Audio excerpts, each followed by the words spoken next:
Can I approve the minutes of the two meetings of Council which held on the 22nd of February 2018, which can be found on pages 11 to 31 of the agenda? Everybody happy? Yeah, thank you.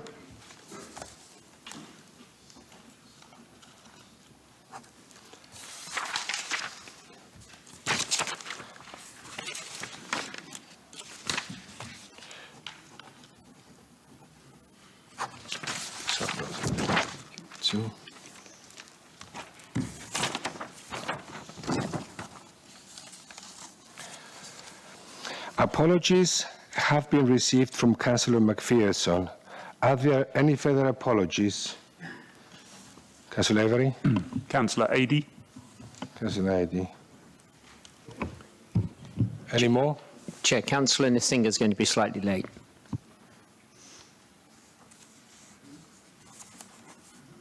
What did he say? Late, okay. Right. Members will have recently received an invitation via email to attend the annual proclamation of Rich Fair, which this year takes place on Bank Holiday Monday on the 7th of May. Please reply by email to Penny Jackson if you would like to attend. This is one of our few important civic occasions. Elections will be over by then, so I really encourage each and every one of you to come and join us. The Council's annual meeting takes place on Thursday, the 24th of May. Letters will be sent inviting you to bring a guest to the meeting closer to the time. Please let Penny Jackson or Claire Tunnicliffe know if you require a guest so that the seats around the perimeter of the chamber can be allocated. I was honored to host a reception for our visitors from Heidelberg recently. It was wonderful to welcome so many young people to the Guildhall. It was a privilege to part of the procession of the occasion of installation of the High Sheriff of Cambridgeshire, hosted here in the chamber recently. Councillors Austin, Avery, Holland, Timor, Roberts and Saris, whose terms on the Council end in May, have decided not to stand for re-election. Marjorie Abbott, Councillor Marjorie Abbott, had resigned also. All of you have been outstanding, and you have given a great service to your wards, and you have been fantastic and excellent on Council committees.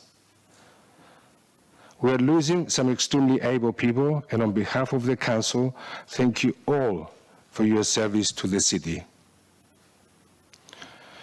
To those of you standing for re-election, I wish you all well. Members are asked to note that Donald Mackay, who was a member of the Council for 13 years and mayor between 1979 to 1980, sadly passed away recently.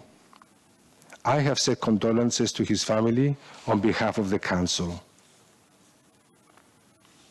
It is with great sadness that I inform members of the passing of Alan Carter, former Managing Director of the Housing Development Agency. Alan joined the City Council as Head of Strategic Housing in February of 2008 and was Managing Director of the Housing Development Agency from April 2016 until he left the Council in the summer last year. Alan contributed much to the Council, and one of his major achievements was helping to secure the 70 million housing devolution deal. I understand Councillor Price would like to say a few words about Alan. Yes, indeed. Thank you, Mr. Mayor. And it is with great sadness that I stand before you, fellow members and officers of the Council, to pay tribute to Alan Carter, who, as you said, died on Tuesday evening following a battle with cancer. Many members, and indeed former members of the Council, will have known Alan for longer than me, and I'm sure former Councillor Catherine Smart, who worked very closely with Alan when she was the Exec Councillor for Housing, will also be deeply saddened. I began working closely with Alan when I became Exec Councillor for Housing in 2014. And in that time, we met at least monthly in his office, which for any of you that have been in there or had been in there, was full of site plans from previous and upcoming developments and evidence of his love of cycling. He was a very fit man who had recently been on a cycling holiday in France, cycling distances in a day that frankly I would struggle to achieve in a year. In the intervening 4 years, a great deal was happening on the housing front, and Alan's level of enthusiasm, and not to mention optimism, for projects and new ideas was infectious. A testament to Alan's professionalism in the face of tragedy was when he lost his son to bone cancer a few years ago. Yet, despite the level of grief he was suffering, he continued to draw on his levels of enthusiasm, optimism and professionalism. Alan put in a lot of time and effort into the background information which led to the ultimately successful devolution deal for the city. This was something of which I knew he was very proud, and he went into this with his customary level of that enthusiasm. As the Managing Director of the Housing Development Agency that was set up by the Greater Cambridge City deal, he was determined to deliver housing in the city and the Greater Cambridge area. When Alan was first diagnosed with cancer last year, he wanted no fuss made. When he had chemotherapy treatment, he was specific about time away from his office. He insisted on working from home when he was unable to get to the office. Such was his determination to deliver. His optimism knew no bounds, and he was always determined not to let his illness defeat him. I will end, Mr. Mayor, if I may, and if I'm able, with something one of his former colleagues in the HDA said to me this morning. A few tears this end, but a large glass of French red tonight to celebrate his life. Sentiments I'm sure we all agree with, Mr. Mayor. Alan, rest in peace. Thank you. What I would like, Councillor Big. Mr. Mayor, I'd like to associate myself and this side of the chamber with Councillor Price's remarks. It was a real shock to hear this news today. And Alan Carter was an officer who seemed equally comfortable in the world of local government and council officialdom and the real business of housing and land. And I think everyone who worked with him was very grateful for that experience and grateful for his warmth and humanity, despite the tragedy that I know he had in his life recently. So we too would mourn his passing. Thank you, Councillor Big. What I would like to, please join me in a minute silence to remember the former Mayor Donald M. McKay and Alan Carter, please. Anyone who can stand, please do so.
I would like to ask members to declare now any interests in the items on the agenda before us this evening. Members are reminded that they can declare interest at any time during the meeting if anything occurs to them. during the debates tonight.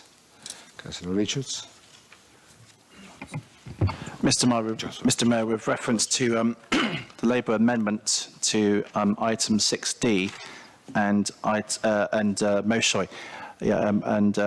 6E, I wish to declare an interest in the sense that both motions refer to Daniel Zeichner MP, who's my employer. Thank you. Mr Mayor, in relation to the motion on Brexit, I'd like to declare I'm a member of Cambridge Stays. Thank you so much. Anybody else? Councillor Moore?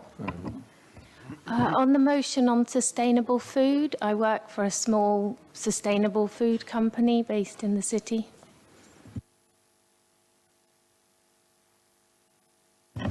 I also am a member of Cambridge Stays.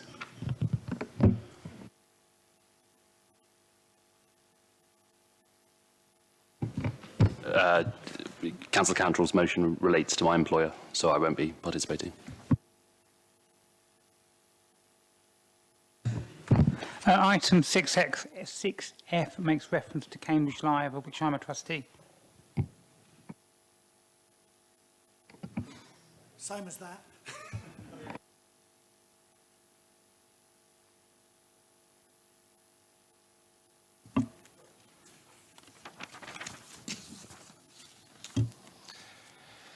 I understand that the following people wish to address the meeting: Mr. Slade, Sue Sims, Mrs. White. Under the scheme allowing members of the public to speak at council meetings, each speaker must address his or her comments to the chair of the relevant committee or the relevant member of the executive. Each question or statement must be limited to 3 minutes, with a further 2 minutes for a supplementary question or comment on something that has not been said, or that has been said. I would also like to explain some housekeeping about the bell. Regarding speaking contributions throughout tonight's proceedings, I will ring the bell when you have half a minute left, and then I will ring the bell again when your time is up. There is normally an overall limit of public questioning of 30 minutes, including the time taken by responses to questions, but this can be extended at my discretion. Would Mr. Slade please come forward and ask your question? Have you got the microphone?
Councillor Beston, would you like to answer?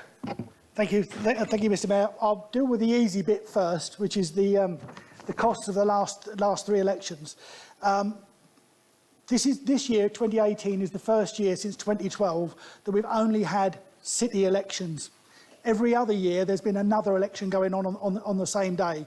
When that happens, the costs are divided up, and the government, we claim some back from the government and from other authorities. However, 2015, the cost was 114,000. That was parliamentary and local elections. 2016 was police and crime commissioner and local city council elections. That was 112,000. And 2017, last year, was combined authority mayor and local county council elections, and that was 114,000. It's estimated that this year's city council elections will be somewhere in the region of 110 to 115,000 pounds, in line with these. And those costs are costs to the taxpayer, whether the city pays for it or it's paid for nationally or whatever. I'll deal with the second and third parts of your question together because they sort of link in quite nicely together.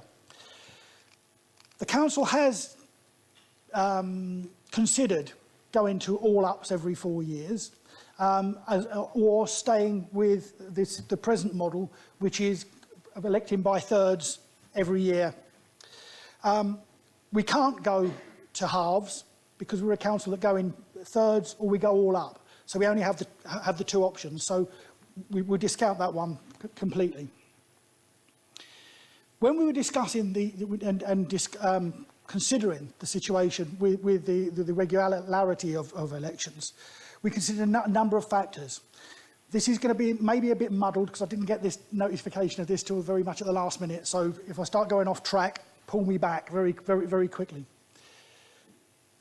We've got a very high turnover of electorate in this city. By the nature of the city, a lot of people come and a lot of people go within 2 or 3 years. We took that into consideration, and it was discussed throughout the council, not just through one group, but cross-party discussions.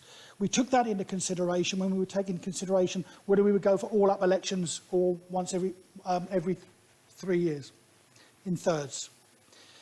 We felt that because if we didn't do that, some electors may never get a chance to say how their city would be run, because there is a very high turnover in this city compared to other local authorities of similar size. We've also got, because of the nature of Cambridge, a very sophisticated electorate. And a very politicised electorate. Every ward in this city is contested. Every ward in this city has 3, 4, 5 candidates coming up every year. What this does, when we go for every 3 years, it means we keep some form of continuity on the council. If we went for all-ups every 4 years, there could be violent change in the way the council is run. One of the advantages, and the main advantages in my mind, of the going by thirds, is the continuity. Yes, there has been change on the council. It's now a Labour-run council. It was a Liberal Democrat-run council. I've seen 3 changes in my 25 years as a councillor, but those have been gradual changes. It gives the councillors who are coming in to take control of the council time to really understand their brief. It would help some authorities that change, that go for all-ups every 4 years, to follow our model.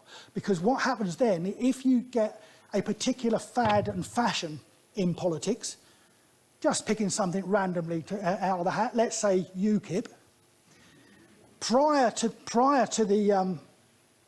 the referendum, if they were all up, so it probably wouldn't have happened in Cambridge because we know what Cambridge is like, UKIP could have swept the board in some authorities. That can't happen in Cambridge. There's gradual change. If Harold Wilson said a week is a long time in politics, 4 years is a really long time in politics. And what the elected in the third does is allows the councillors to revise their strategy and revise their policies every year. Every year, all of the political parties are fighting on a new manifesto, a manifesto that takes into consideration things that are happening now and not what happened 4 years ago. We also know from councils that elect in all-ups, that all the rubbish is dealt with in the first 2 years, and the lollipops come out in the second and the third and the fourth years. That can't happen in Cambridge. We would never get away with it electorally in Cambridge, because even a ruling group with a large majority, and I've been in 2 large majorities and I've sat in opposition to a large majority, daren't take that risk of taking the city for granted because they know they could lose their majority at the next year.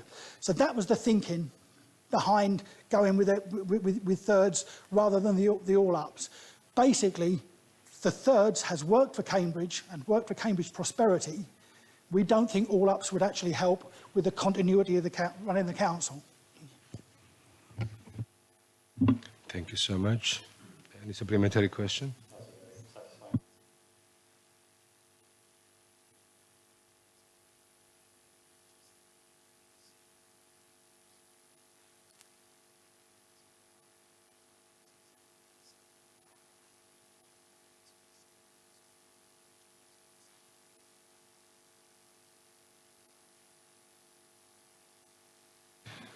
Thank you, Mr. Slade.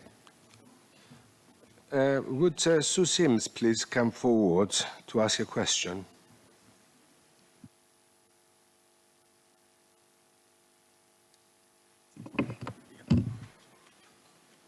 Hello, my name's Sue Sims. I have been a user of Shop Mobility.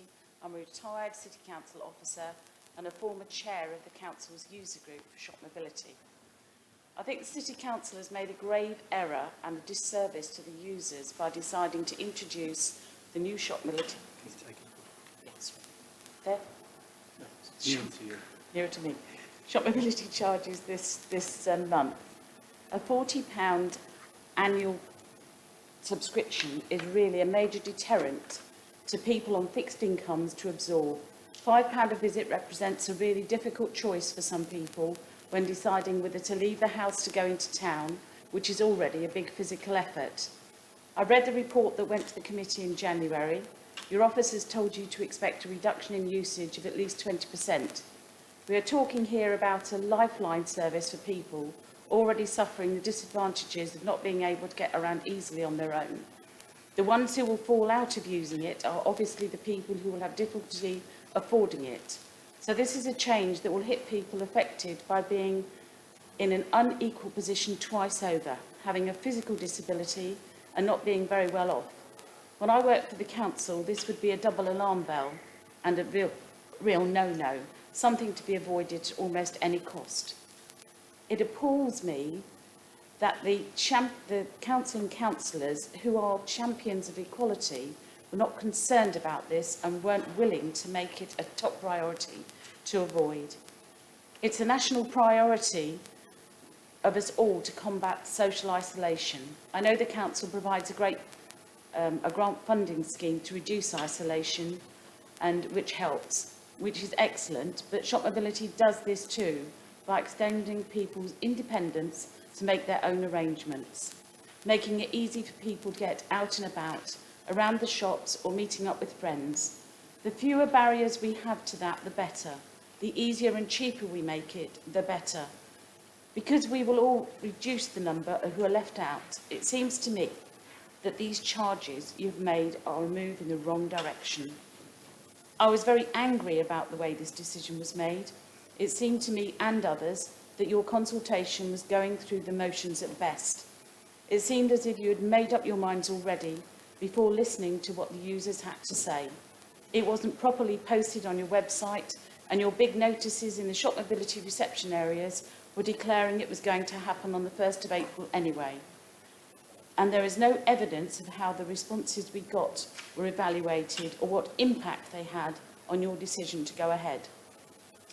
This is indeed poor governance, and it's disrespectful to the users of Shop Mobility service.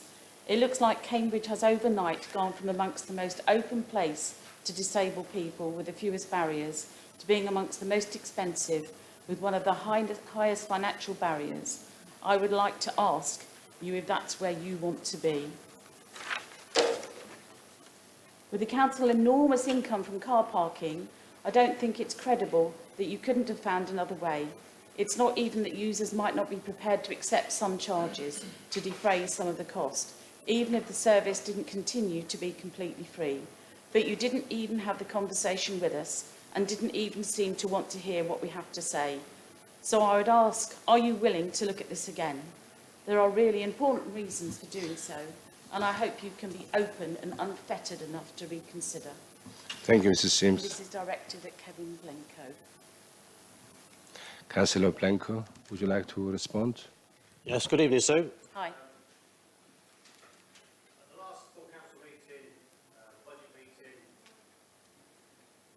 At the last full council meeting, clearly we discussed this item at length. We've reluctantly come to this position. We haven't welcomed it with open arms. It's something we've had to look at because of the financial climate in which local authorities are now in. We were asked to pick up a shortfall in funding 2 years ago when the council withdrew their third of the funding. We continued to pick up that funding for the last 2 financial years. Last year we attempted to try and obtain some sort of contribution from sponsors, from retailers, from other people within the city to help us offset some of that cost. It was apparent that we weren't going to get a positive reply, certainly from the retailers, and we have correspondence with them to say so. Therefore, we, as a responsible group looking to the future in terms of how we sustain this service over a much longer period of time, a service which we are committed to, we have to look hard and fast at the financial reality. And yes, the council could dip into reserves on every year from now until whenever and continue to prop it up. But that is not a sound financial footing on which to base this service, and not a sound financial footing to base on other areas of the council provision. We sought advice from the National Federation, Shop Mobility Federation. There are charges in place in most cities. Some of them, yes, are lower than ours, but ours is a service that clearly has a lot more to it than just a basic hire service. We have discussed this both at the Environment Scrutiny Committee as well as the full council in terms of its deliberation. And yes, we've reluctantly decided to put a charge into operation as of this year. We will see how that's received. We still invite comments now. We've left open the invitation for people to comment, for users to comment, and clearly yourself and other people have commented post the decision on the full council meeting. And we will listen and take those into account. But it is very much a decision made in the financial climate in which local authorities are at the moment put. Thank you. Thank you, Councillor Blanco. Sorry, do you have a supplementary question? Thank you for that. I mean, I understand all of that. I still don't think it's acceptable. And out of principle, I won't become a member of Shop Mobility. I have the ability to pay for my own scooter. But I do know I've spoken to several people who will be sitting at home, totally isolated. Thank you. Thank you, Ms. Sims, for your contribution. Can I please ask Mrs. White to come forward to ask her question? Thank you. Good evening. I'm Jean White. I retired from the City Council 5 years ago when I was manager of the Shop Mobility Service. I was one of the first members of staff when the service started 20 years ago. I'm appalled about the new charges the council have introduced in Cambridge. I don't think council have appreciated just how their new charges stand in relationship to shop mobility services elsewhere. You've been told that most of all schemes through the county make a charge. But did you know that among those that don't are some significant places? St Albans, Ipswich, Chelmsford, Leicestershire, Coventry, Oxford, Camden, Brent Cross? Did you know that the National Federation for Shop Mobility, where the council officers have got their numbers from, is not a governing body, as described in the report that was written to your committee, and that there are estimated 60 other providers who aren't even members. They obviously encourage providers to make charges if the alternative is really to close the service. But was this council here really thinking that, or was it just finding a way to bring some income in, above the 9 million a year from car parks? And perhaps the most important, did you know that the charges you have set, £40 for an annual subscription, £5 for each visit, make Cambridge service one of the most expensive in the country among those places where they charge? A quick look at some of the close neighbours. Peterborough had an annual subscription, £10. It is a very far cry from Cambridge, but paying it entitles a user to unlimited free use afterwards, not costing £5 a time, as well as you do here. Huntingdon charge a higher annual subscription, £30, still less than Cambridge, but no charge for each use after that. East Cambridgeshire, there is no charge. In Haverhill and Bury St Edmunds, there are very low £5 annual membership and a fee of only £1.50 per visit. In Bedford, the annual subscription is also half Cambridge at £24, and it costs only £2 per trip. It's free in Newmarket. In Luton, there's another annual sub of £10 a year and free only £1 a visit. I think you will agree that this puts a very different complex on the matter. And I have been told that this is also justified because the council offers other free services to users, parking, pick-up from Dial-A-Ride and accompany shopping. But a lot of our users don't use the car park or have blue badge. In Cambridge, the free parking is not limited to shop mobility users, as shop mobility users should not be subsidising others. Dial-A-Ride users aren't all shop mobility users, and their buses can't access the actual car park, so we have to visit. Did the Executive Council realise the council here was embarrassing itself by bringing in these high prices? Will they agree to withdraw them and look again? Thank you so much. Question. Councillor Blanco, would you care to respond, please? Just answer that final point first. Since we only agreed the charges at the February Council meeting, Jean, I think it would be inappropriate to look at them without seeing how they have impacted or affected any service provision at this sort of early stage. It's a case where all the council services that bear a charge are reviewed at an appropriate time and are looked at in terms of their impacts and whether there's degrees of change necessary or not.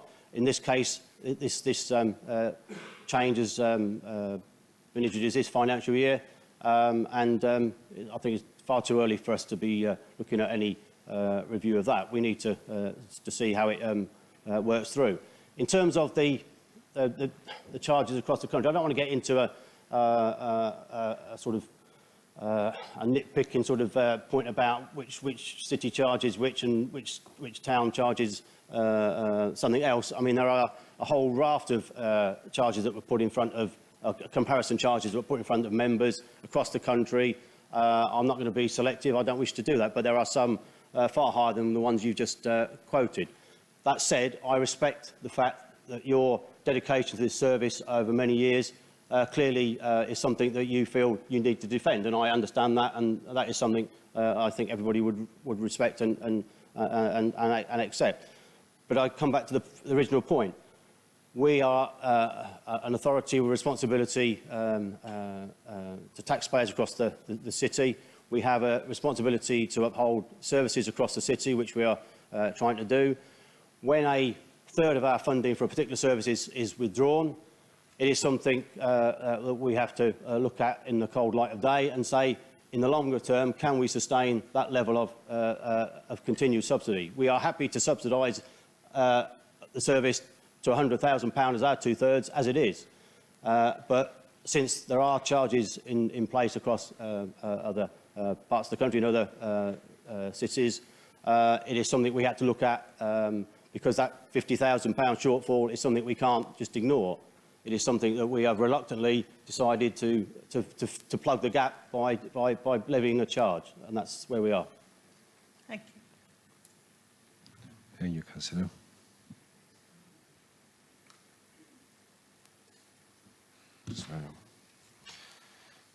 I am exercising my discretion under the Council Procedure Rule 4.2.1 to change the order of the agenda to take the shop mobility motion next, so that the members of the public do not wait too late into the evening.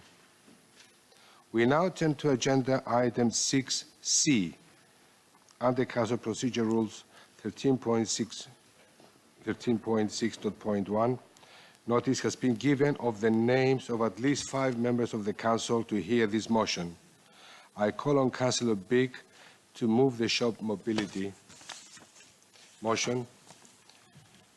And do you have a second there? Yep, okay. You have 10 minutes between you. A Thank you, briefing Mr. note can be found on page 17 of your information pack and was circulated to you at the start of the week. Councillor Big, please address the Council. Thank you very much, Mr. Mayor. One Cambridge, fair for all. It's a slogan that's probably now sticking in the craw of disabled and less mobile people in Cambridge. They're more interested in action rather than words. I hope that members opposite were not consciously taking shop mobility in our city from a completely free, accessible service to one of the most expensive in the country. I do hope this has been a terrible mistake rather than nothing else. For a long time, this council has championed our city's openness and inclusiveness. Yet the new £40 annual subscription and £5 per visit fee from the beginning of this month marks a clear departure. Officers already warned that the charges may reduce usage by at least 20%. You can already count the people who won't be able to come to the city so much, or maybe at all. As the public speaker has said, if this is not people who suffer the double inequality of lack of mobility and being hard up, who on earth is it that's going to be suffering and not making those trips? Borrowing a mobility scooter to get around the city centre is something we should be positively encouraging. To work against social isolation, to help people get out around the shops, or meet friends, or just watch the world go by. It's an important part of social policy. I have put down this motion, Mr. Mayor, to give members another chance to consider the matter for 2 important reasons. Firstly, because the responses to the Council's consultation exercise have now been made publicly available. You can see them on page 27 to 31 of the members' information packs, and they're given in answer to my written question to this meeting. Mr. Mayor, this was a shambolic consultation exercise by any standards. It was conducted, as the speakers have said, while enormous banners were unfurled in the shop mobility reception areas, stating the clear fact that the charges would anyway be introduced on the 1st of April. It wasn't properly advertised on the City Council's website, and finally, there's no evidence of any process by which these responses have been considered at all. So what were the responses? Well, you can read them for yourselves, but you can see that every one of them was hostile to the changes. Interestingly, in sharp contrast to what Councillor Bird told the full council last February, she said, we had a good response from people who said they didn't mind paying. Well, they weren't responding to this consultation. You will note that many of the people in that consultation, from what they say, they are not saying no to charges of any kind. They are giving ground to a meaningful conversation which could arrive at a fair outcome that satisfies them and the City Council. But sadly, No conversation like that has been allowed. The second reason for bringing this motion is the evidence that you've heard that have been researched and brought forward about how these charges actually compare with other places. And the public speaker has told you what they found. Not that hardly anywhere else charge for their shop mobility service, but actually that quite a few big places not far from here are amongst those who don't. St Albans, Chelmsford, Leicester, Camden were included. But more significantly, many others that do charge, also in our region, have charges way below the ones Cambridge has now in place, including Luton, Peterborough, Bedford, Bury. You've heard the list. This starts to paint a very different picture on the matter.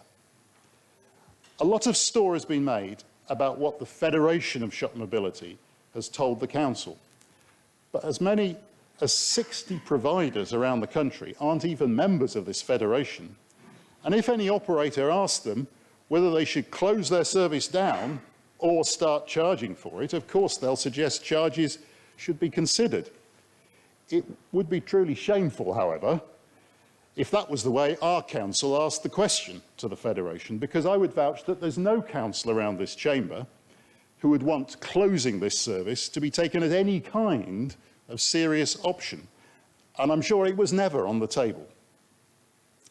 Much has been made of the extra services that are provided in association with Cambridge's shop mobility: free parking, pick-up from the dial and ride stops, and a shopping escort. But no analysis has been produced of exactly what is provided in this respect elsewhere. A sweeping assumption has been made that nowhere else provides free car parking. And in this recent research, there seems a broad pattern that where a local authority is both the shop mobility provider and the car park provider, as it is here, that free car parking is also available. Besides, the free car parking here is available to people who don't use the shop mobility service at all, making it quite unfair to expect shop mobility users to subsidise the free parking of others. The dial-a-ride pickup is necessitated in Cambridge because, in practical terms, the dial-a-ride vehicles can't get into our car parks. Do you know whether this is even needed in other places, let alone provided? And were you aware that the majority of shop mobility users aren't arriving through dial-a-ride anyway? Accompanied shopping is certainly a much valued service by some shop mobility users, but we're told by people who know, the people you've heard here, that this is a minority of them. So it seems unfair to use this as a justification for these exorbitant charges to people who just want to borrow a mobility scooter unaccompanied. But when you go back to the report that the officers originally wrote on this, you realise that there actually wasn't an attempt to pitch shop mobility charges here fairly in relation to anywhere else. The process seems to have been, yes, hardly anywhere offers a free service, and I've already said I think that's overstated, but then, so it must be okay to charge in Cambridge whatever we need to bridge the gap in our budget. Mr. Mayor, this isn't a fair way to approach this service or its users. It's an accountant's way. But the users and the wider public aren't fooled. The service, we all know, is integrated with the council's car parks, and these make millions of pounds of surplus for this council. So the gap in the budget is rather of an artificial construct anyway. In the budget process, on this side, we propose one way out of this mess, to suspend these charges to make really concerted attempts to gain commercial sponsorship. This does happen, I'm told, in some other places, but there could be other ways of doing this.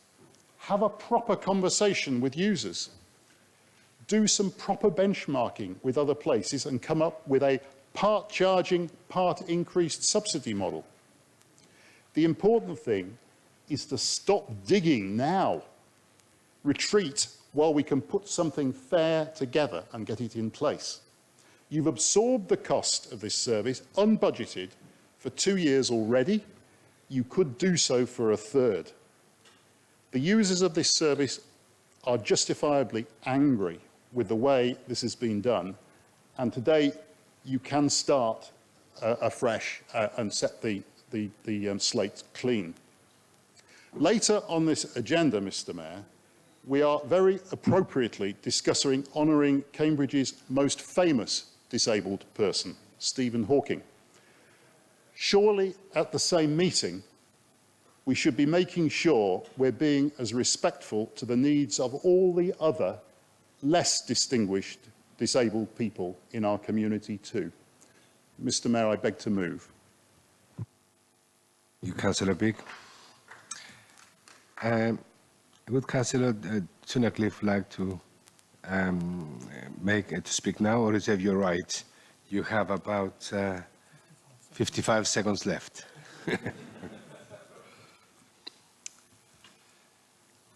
Is there any debate? Okay, we start.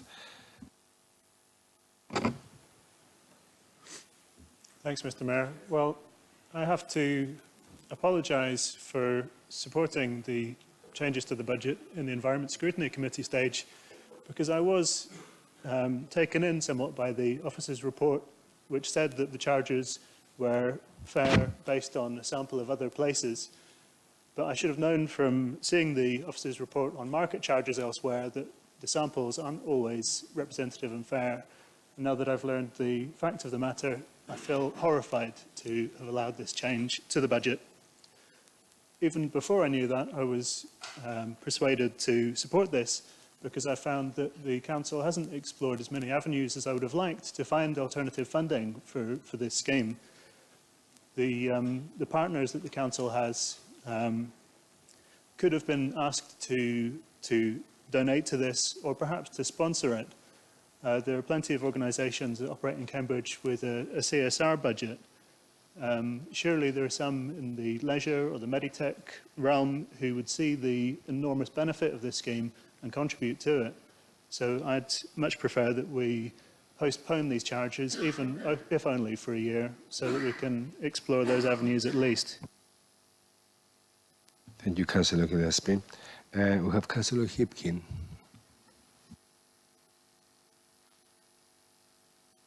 Hipkin, would you like to speak?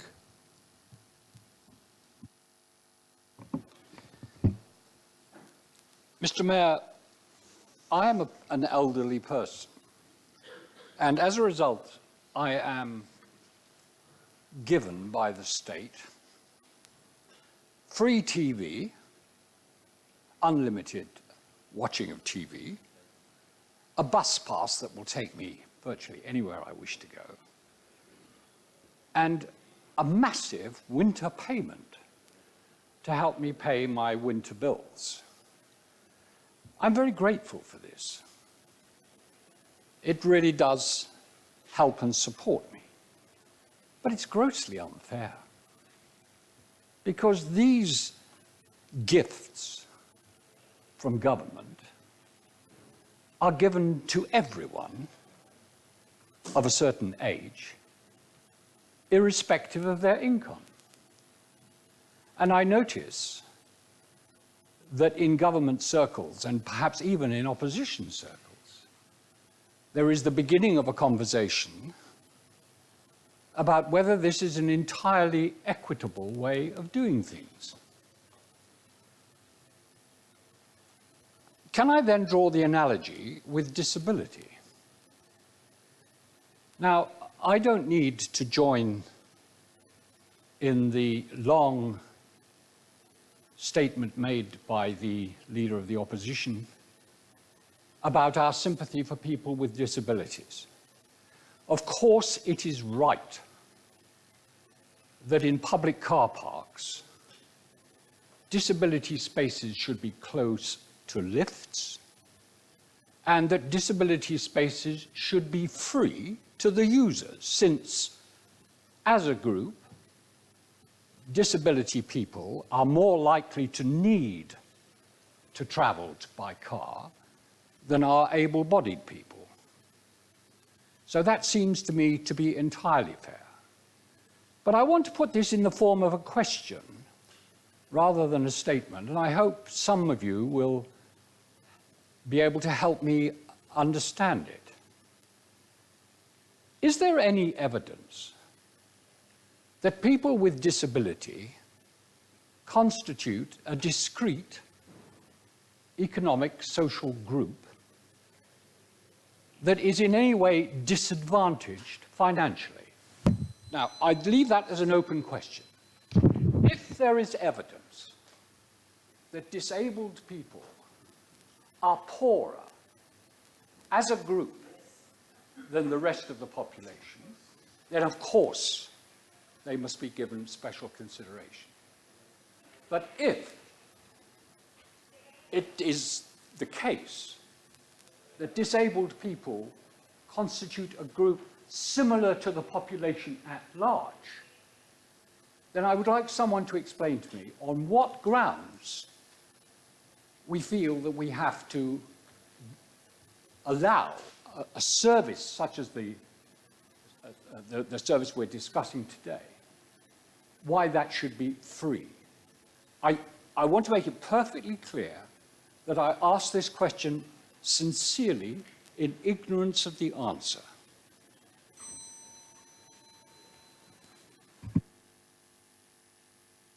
Would Councillor Tim Moore like to make a contribution? Thank you. I would like to make a few statements that make quite plain how disadvantaged disabled people are. They are on average poorer. The more disabled they are, the poorer they are, and the more isolated they are. The charges have the highest impact on the most poor and will isolate them the most. The most disabled are least able to respond to such consultations. Many of them can't afford the internet access and other things, and spend much more of their time trying to live their lives with their disability. They're not able to do as much. So mobility impairment reduces the usability of buses and bus services. And what we are doing in this is disadvantaging some of the most disadvantaged even more. And I think it's despicable. Thank you. Thank you, Councillor Moore. Councillor Dryden would like to. Thank you, Mr. Mayor.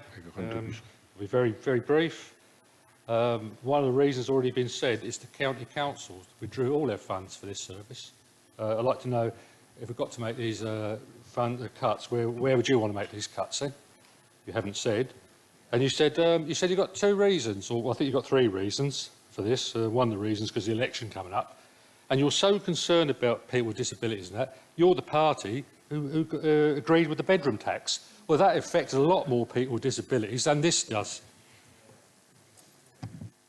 Thank you, Councillor Dryden. Councillor Austin is next.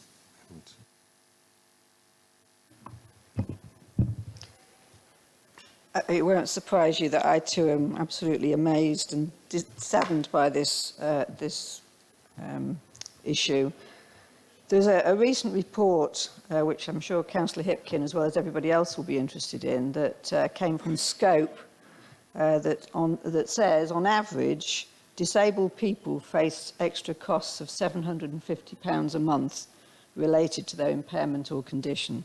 So that's on top of welfare payments designed to help them meet their costs. So that's one piece of information that I think we should bear into account.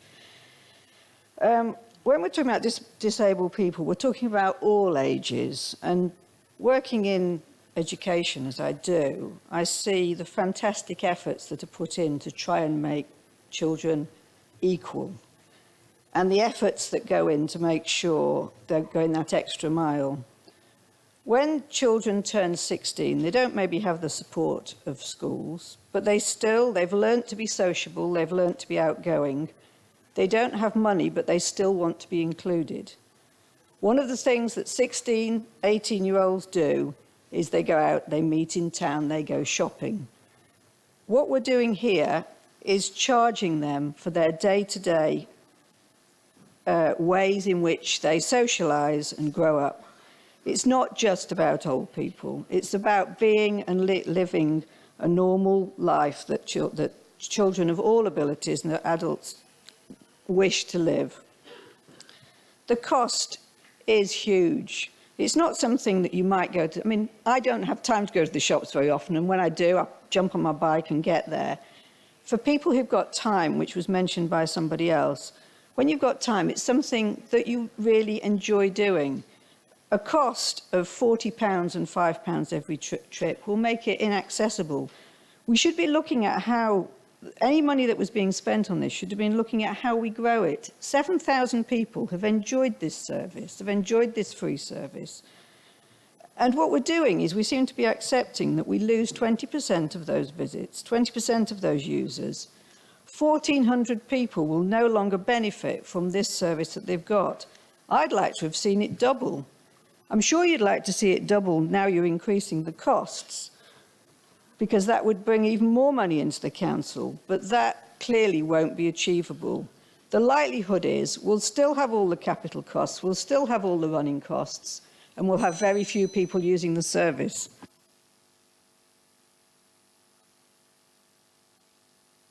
You still have half a minute if you wanted to. Anyway, Councillor Bird, would you like to make a contribution, please?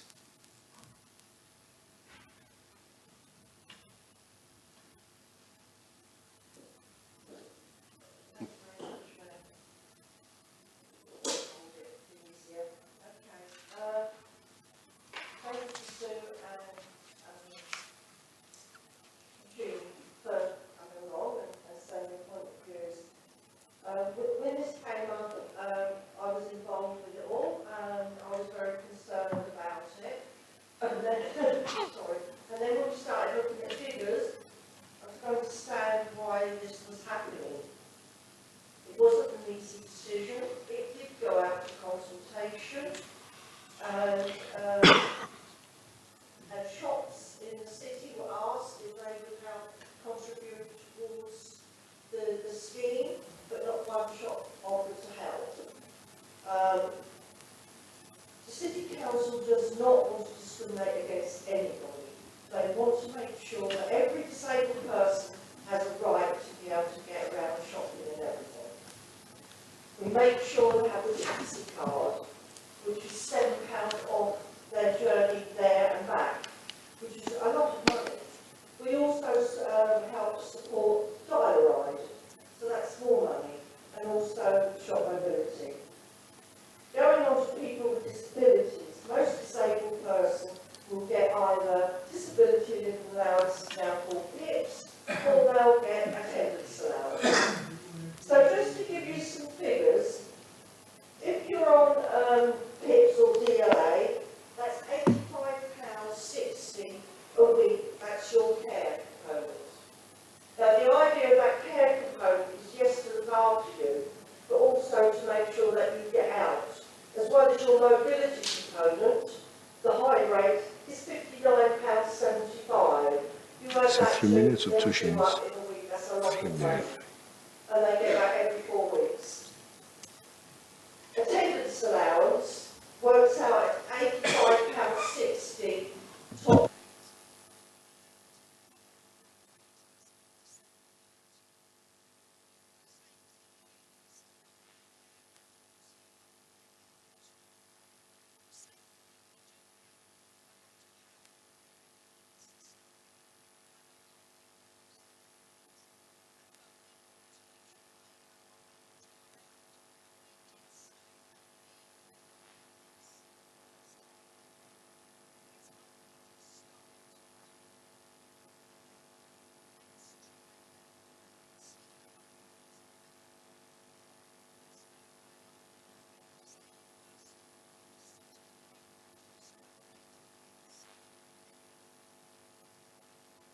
Thank you so much.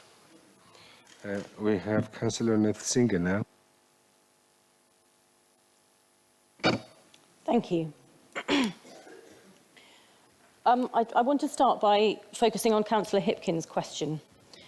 He explained that he receives considerable handouts from the government purely because of his age and that this is not means tested. And he is right that these days those over 60 are no longer the most deprived or the poorest section of the population. That is a significant change that has taken place in the last 20 years. It is now absolutely clear that the disabled are in a different category. They are far more likely to be in the bottom income quartile. They are much less likely to be in full-time work. And as we have heard this evening, they are much more likely to suffer from social isolation. The ruling group on this council have made much of the wide gap in the income in the city, but quality of life depends on much more than income, and services such as shop mobility provide a critical support to some of the most vulnerable of Cambridge's residents. Councillor Dryden said that the County Council withdrew funding for this service. The County Council, as I'm sure he knows, have been making the most appalling cuts to services for many, many vulnerable groups, including the disabled, but also including children's services, those with learning disabilities and those requiring social care support. At the County Council, I have been working closely with Labour colleagues to oppose these cuts, and I am incredibly disappointed to find that here, where Labour councillors have the power to choose whether to make cuts to services such as these, services which are crucial to the vulnerable, they choose, when they are in power, to make cuts to some of the most vulnerable. And they do not match the rhetoric of when they are in opposition on the county. And I hear somebody say that these are not cuts. It is a cut to charge for a service which was previously free. If you are making a charge for a service which was previously available for nothing, that is a significant cut to a service. The County Council have also been working on ways to grab back much of the personal independent payments and the disability allowance from those who receive those payments because they are disabled. They receive those payments because being disabled gives you very significant additional costs. And those payments should not be grabbed back by councils such as this one. They are there to help people who are desperately in need of help. I'm sure there are some disabled people who are perfectly able to pay the £40 charge, but there are many, many others for whom this will be a significant burden, and this council should not be making such a charge to some of its most vulnerable residents. Thank you. Thank you so much. The next person is Councillor Geary. Thank you very much. Yeah, you won't be surprised that I also support this important motion. I think the answers from the survey speak for themselves, right? Someone writes, they're enjoying the visit. It's a small pleasure to be denied to me and many others.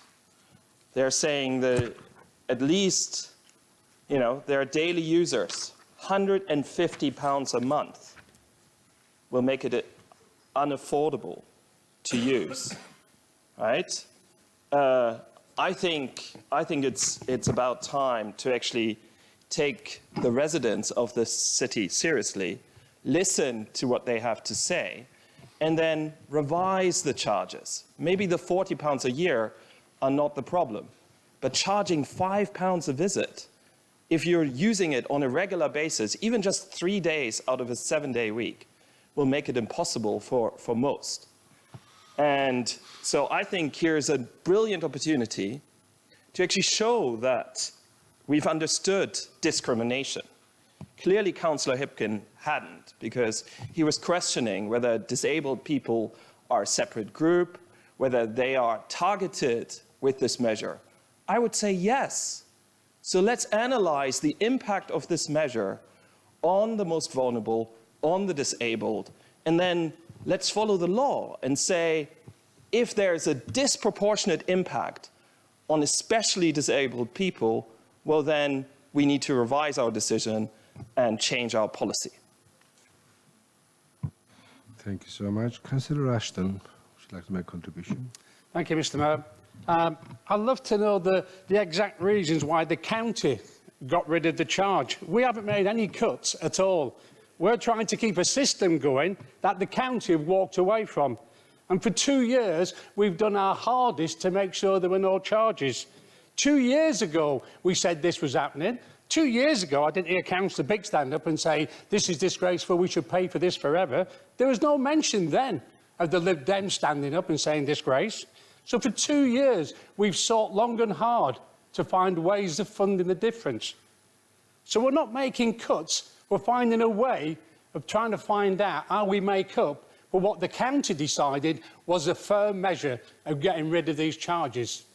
64% of the users aren't from Cambridge. So one way around we could do is to say we'll charge double the price for non-Cambridge residents. But we're not. That's not fair. And I'm glad to see now when we talk about discrimination, you've realised the bedroom tax was a really bad discrimination against everybody. We've been hearing about how we need people to get about and be, socialised, and it's very critical to do that. And yet we've got a party opposite who were very keen to bring in a congestion charge. That would stop people with families getting into this city, stop people who have a job in this city because they couldn't afford to get in.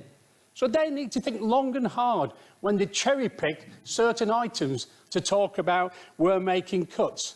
We're not making cuts, we're trying to keep a service going that we believe in. And as has been said earlier, we will continue to look and monitor what we're doing. So again, there is no cuts. This is finding out why the County Council. So if Mr Bick could stand up later on, maybe, Mr Mayor, and tell us why the County Council deem it fair to stop this charge 2 years ago, I'd love to know. Thank you, Councillor Ashton, for your contribution. Councillor Richard Johnson, please.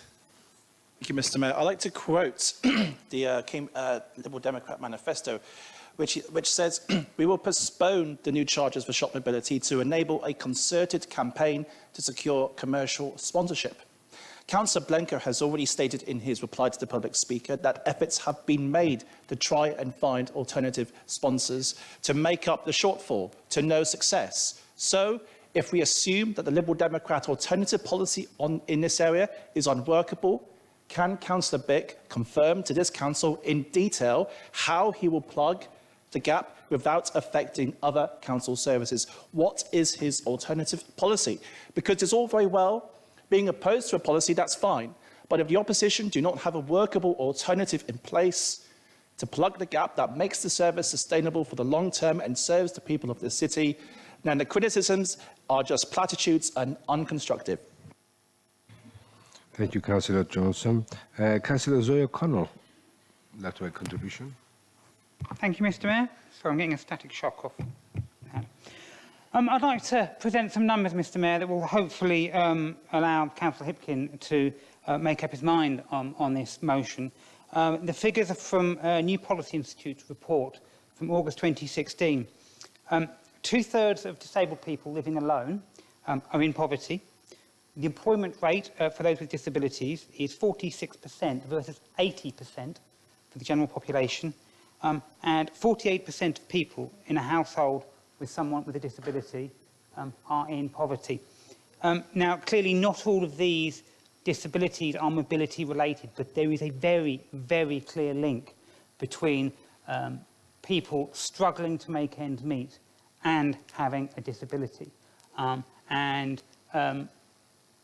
I do hope that those figures will help persuade you of the necessity of this sort of service. I've heard a few comments opposite about how we would make this service work. We did, in fact, present an alternative budget. I wonder if any of you actually read it. Thank you, Councillor O'Connell. Councillor Blenko would like to contribute. Can I just clarify, though, Mr Mayor, do I get one contribution on this, or do I get a chance to sum up towards the end? As it's not my motion, of course. You can make a contribution, and then you have some time later on to reply. I'll do it then. So it's Councillor Big, yeah.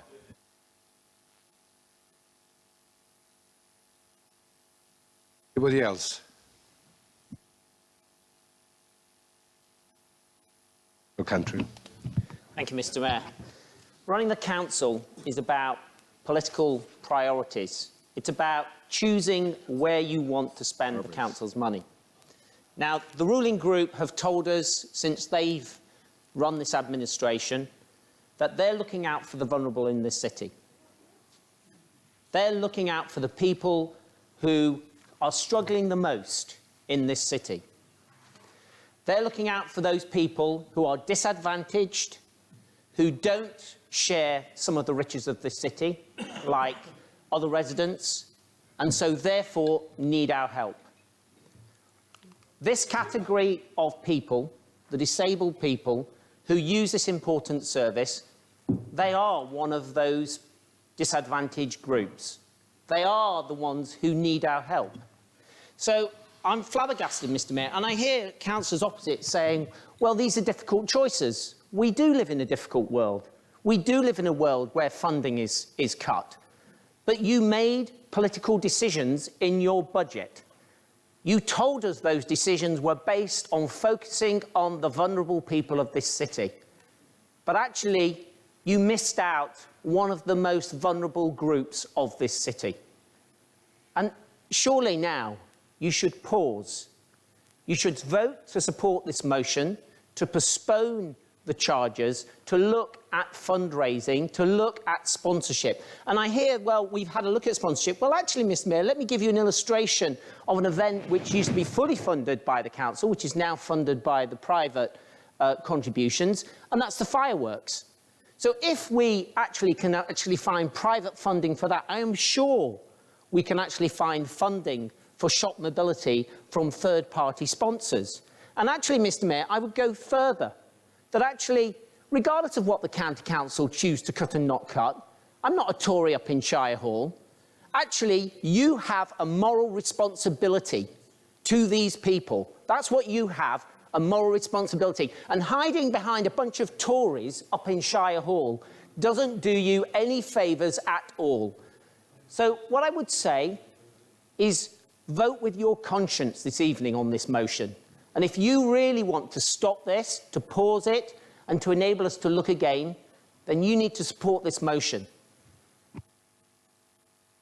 Thank you, Councillor Cantrill. We have Councillor Peter Roberts.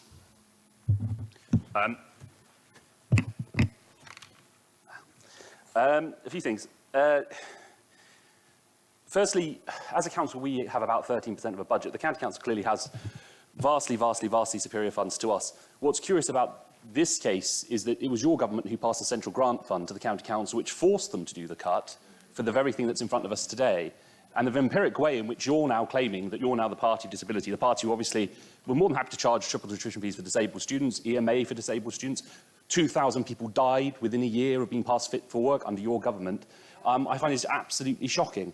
We all know the reality that when you come to this council, especially at this level where we take 13% of the budget, you have to make tough decisions. No one here wants to do anything to hurt people who are disabled, people who are old, people who are most in need. But the reality is, when your budget is slashed year on year, since 2010, since you started the trend and fully signed up to it, we're stuck here, and now we have to make such hard decisions. So I think it's, for me, actually, I'll finish with a question. If Councillor Bick believes that this can be funded through private sources of income, has he met with the bid? And if so, what was the conclusion of that meeting? Thank you, Councillor Roberts. Anne Sinnott, please, Councillor Sinnott. Thank you, Mr. Mayor. There is one grouping in this city and in every location throughout the country that is the most impoverished, and that is pensioners living in poverty. Pensioners who do not have fat final salary pensions or any other private pension, but all they have is the state pension, which is very low. And they are forced, some of them, many of them, forced to claim pension credits. So they don't even have, they're not even in a dignified position in their old age, where their pension is so meagre, they have to actually have it topped up with state benefits. And these are people who have lived and worked through very difficult times. But I don't see that there's any political advantage for arguing for them, so that's not what's happening here. Thank you so much, Councillor Sinnott. Councillor Tunnicliffe, you have 50 seconds left if you wish to, unless there's anybody else to make a contribution. Oh, okay, Councillor Smith. Yeah, sit down there. Thanks, Mayor. Yeah. So I wasn't going to speak, but I will. So when I stood for election in 2014, the thing I said on the doorstep to people, which seemed the important thing at the time, and still seems important to me today, is to be part of a robust administration for Cambridge. And I'm afraid that came after Lib Dems have made a few mistakes, the Icelandic money, the folk festival, and miscounting the budget by 1 million. So I was, sorry, 2.3 million. So I was very keen to be that, part of a robust administration. Now, this decision that has been made is very much that. It's a robust administration. We have to make the figures match. We can't, it's not, it's not about conscience. When you run a business, we run the business of the city, we have to make the city work. When we spend money with our conscience, we're spending somebody else's money. That's a luxury we don't have. Thank you, Councillor Smart. Anybody else? Councillor Tunnicliffe, would you like to use your 50 seconds? Okay, thank you, Mr. Mayor. Although we do face our share of financial pressures, I think we all agree that we are a very prosperous city. We have, as well, an image of ourselves as reaching out to others, of being generous-minded. This council has shown this through such things as helping shelter refugees from Syria. So why not follow the same generous instincts in the case of shop mobility? Prosperous as Cambridge may be, it nevertheless has, as everybody has been saying, good numbers of people who are less well off. I believe that if you made this gesture, it would not break the bank. I believe that it would be money well spent. And it's not only about money, it's about the perception that by applying a charge such as this, the council does not care as much as it should. We should be erring on the side of generosity of spirit. There are ways to find money. We should not close down and say it can't be done. I really do believe that strongly. So I would ask the Executive Councillor to postpone this charge and make sure that the reality of Cambridge matches the vision that we all have. Thank you.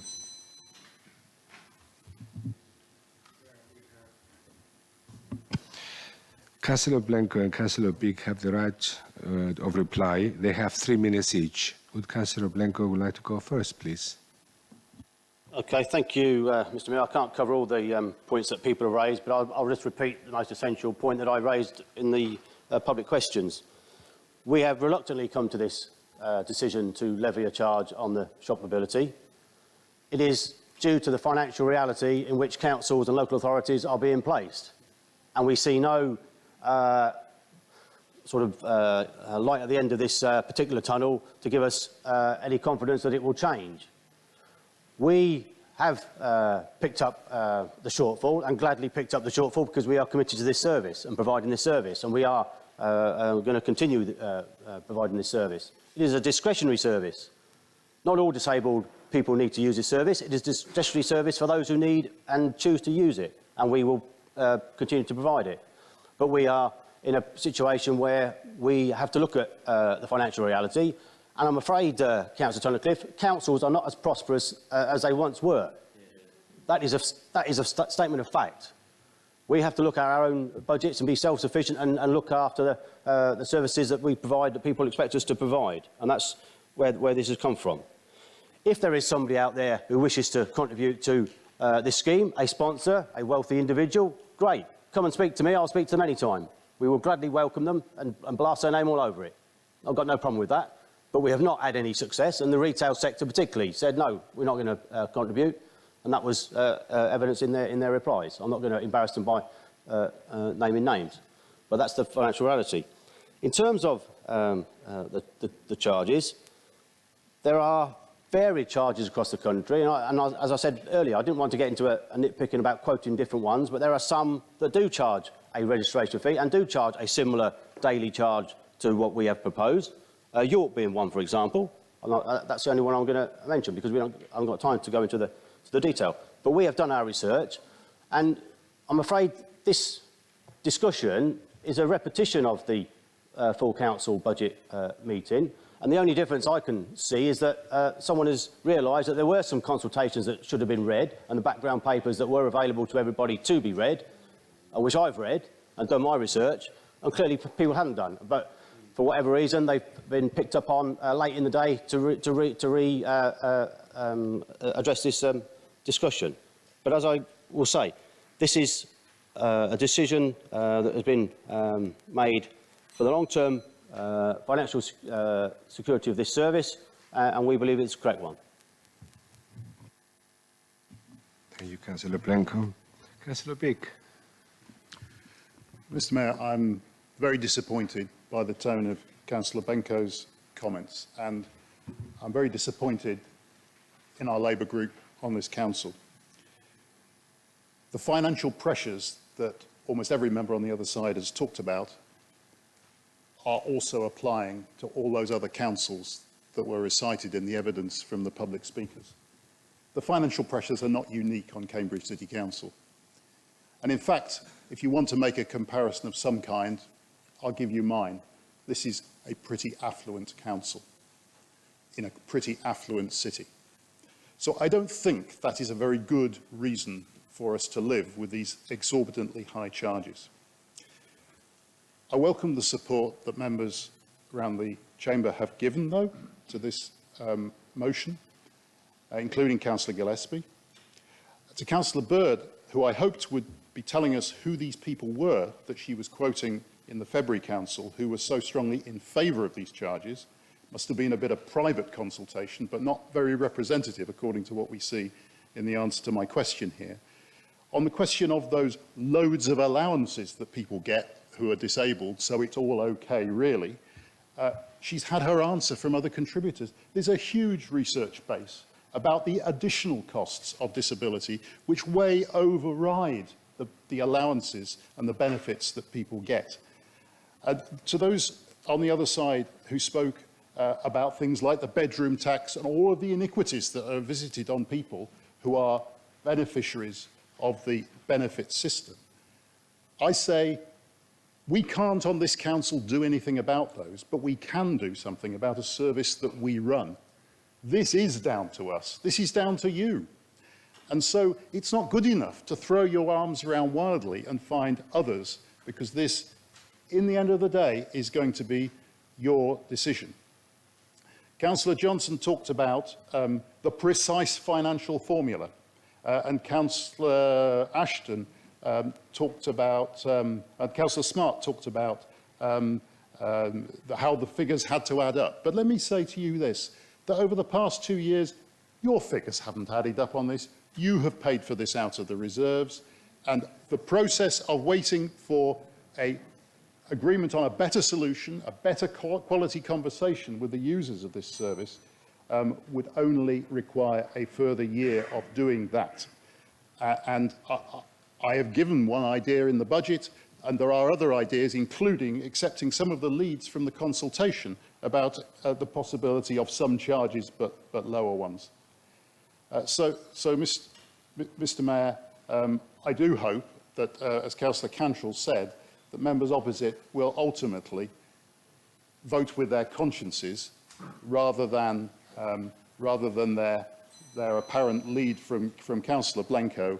This is a real choice that members here have tonight. It's a question of priorities. You could do this if you wanted to, and if you don't, you expect a very angry group of people in the disabled and elderly immobile community as a result. We'll now go to the vote. Please, can I see those in favour of the motion?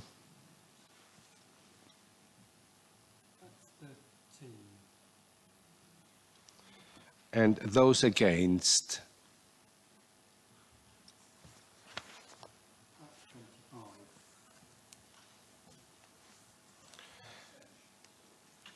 Any abstentions? Oh, sorry, that's 24. 3 abstentions. Apologies.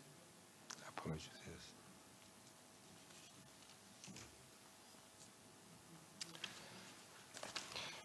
Thank you so much for that. We now turn to agenda item 4A, the recommendation of the Civic Affairs Committee, recruitment of independent person and deputy.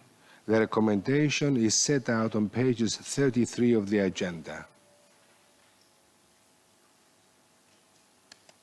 You found the pages? Yeah? Is there any debate? No. I will now go to the vote. Please, can I see those in favor of the recommendation? This is item 4A, yes? That's unanimous. Unanimous.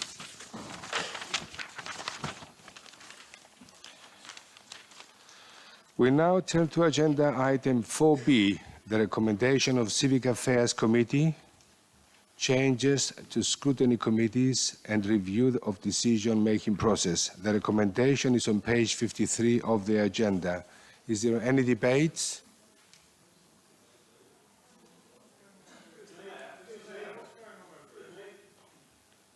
Oh.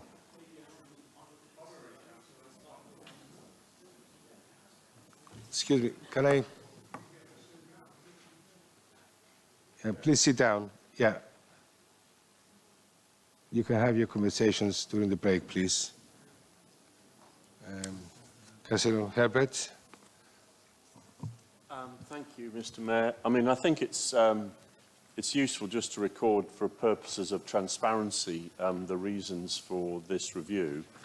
There is a value in the council looking at the way it operates committees and how it functions. Essentially, we do have a look at how we operate, which is an executive council model and a committee system which pre-scrutinises, and effectively that review endorsed that approach. In the nature of that, there was also a look, Mr. Mayor, at the workload of committees and the aspects such as how many items and the workload of different committees. So the overall conclusion was that there was benefits in, particularly in a focused committee on planning, because at the moment we've got a couple of committees and a clearer lead there, and then a recombining of other portfolios in a wider committee. That doesn't sound a very exciting change, but I did think it was worth noting. Thanks. Thank you so much. Councillor Vesta, did you want to say anything? Thank you so much. I will now go to the vote. Please can I see those in favour of the recommendation? That's unanimous. Thank you. Thank you. We now turn to agenda item 4C, the recommendation of Civic Affairs Committee, council size, submission to the Local Government Boundary Commission for England. The recommendation is on page 67 of the agenda, and there is also background information on Boundary Commission statistics on pages 7 to 10 of the information packs. Is there any debate? Councillor O'Connor. Thank you, Mr. Mayor. I would just like to say that I do agree entirely with the comments that were made earlier in response to the very good question that came from Mr. Slade. I do think that election in thirds does keep the council on its toes and keep everyone engaged. Sometimes it can feel a little bit like hard work doing it every year, but I think it is worth it to ensure we get the best results for the residents of this city. Thank you. Well, just briefly, I just want to make the brief point that we did give a detailed assessment about how many councillors are needed and aspects of the growth of the city and the nature of the different responsibilities, including both being in touch with our communities and serving residents.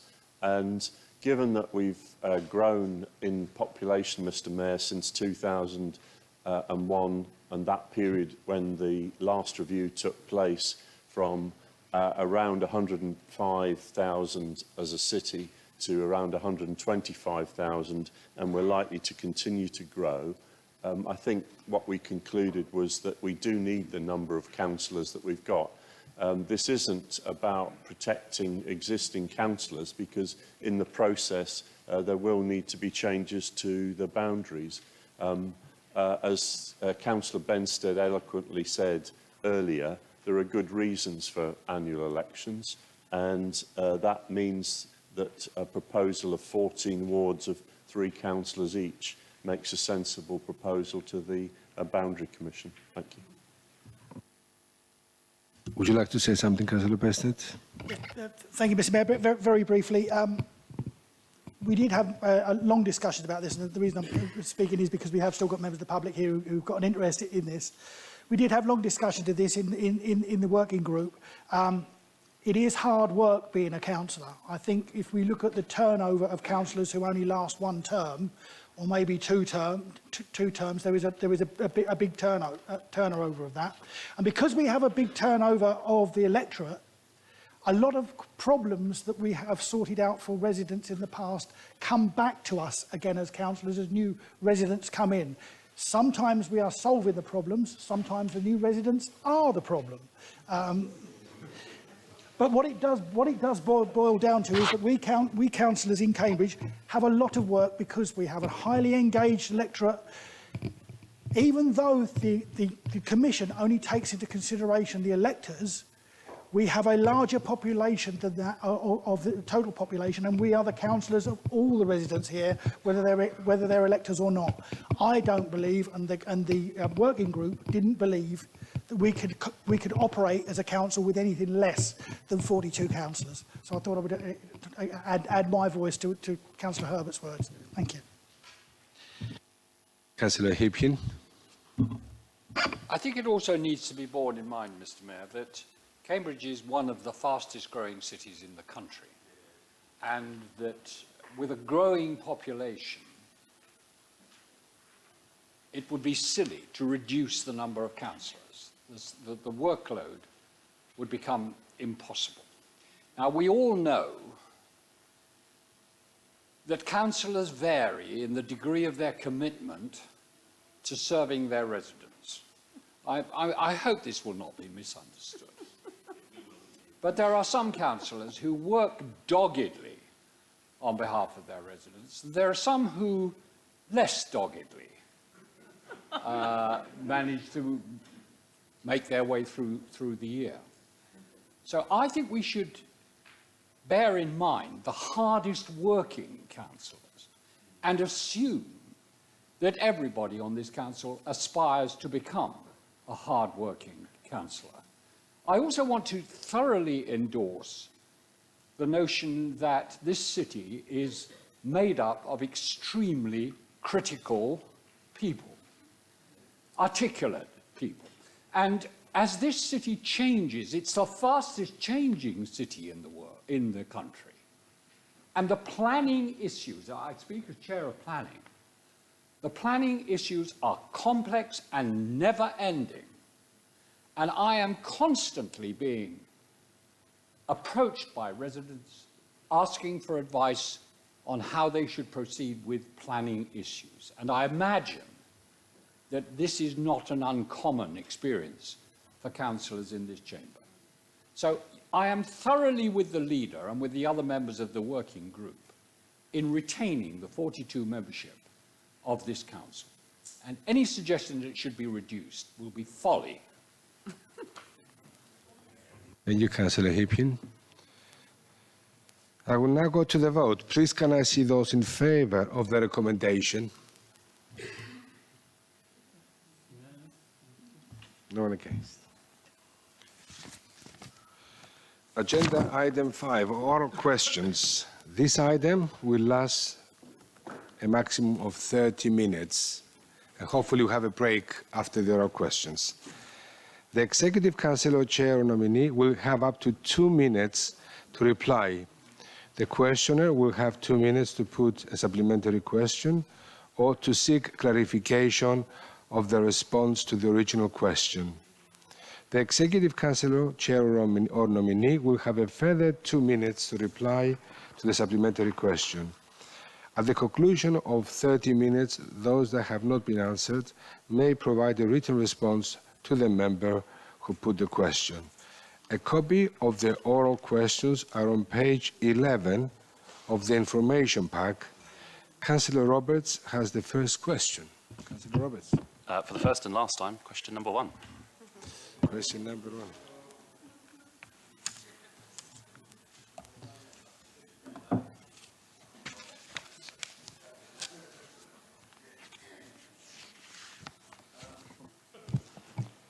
Mr Mayor, the chain that the council has is a product of history, and at the time that it was paid for, the chain recorded colleges that existed at that time, and in the process of time, there's been a significant change in this city.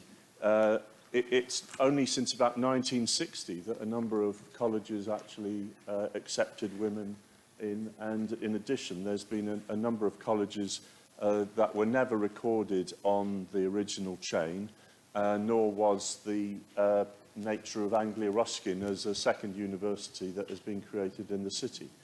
So the ceremonial chain that the mayor wears is a historic item, rather than one that reflects fully the city today. So the cost of adapting the chain has been investigated, and it is a major cost. And I think and I'll supply the information to Councillor Roberts in terms of the detail. But that, yeah, where we stand is that we share some of the view of Councillor Roberts that it is worth re-looking at this. But it is just not going to be practical to alter the current chain. But we do need, as we have done with Cam Vote 100 and with other initiatives, to reflect the fact that this city is not now represented by the photo that still sits in the members' room, which is of about 50 men, largely with beards. Yes. And we should also just look back at some of the dogged fight that women had to put in, and some of the colleges and the university were some of the most resistant and some might say backward in terms of equality. It just happens that some of that is still recorded on the chain that the mayor wears. Supplementary question? Well, firstly, thank you to the leader for giving a full reply. The only reason I ask this question is because I actually believe that some of the colleges, especially the female colleges, predate when the chain was made in terms of their foundation. Newnham was 1871, for example, and Girton, obviously, as well.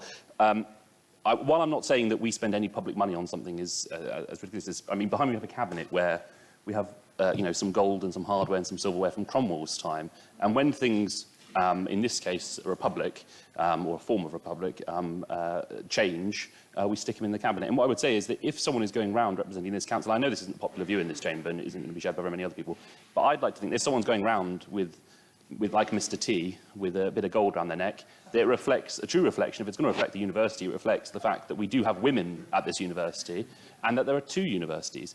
If it were down to me, it would reflect more the city whole rather than just 2 wards or 3 ostentatious, I don't even speak today, Castle Market Newnham. So it's a supplementary question. Would it be appropriate, does the council leader feel, that if someone were to come along, an alumni, an organisation, to potentially put an additional roundel, which I don't think is going to break the chain, for said missing female college or something else, would the council be happy to consider it? Herbert? So, I think Councillor Roberts is right to be persistent. It was the case, if you look at the period that we were addressing in Cam Vote 100, that there were 2 levels of colleges. We had periods when women did exactly the same work for a degree but were not able to be awarded one. And clearly there was a complete gender inequality in this city.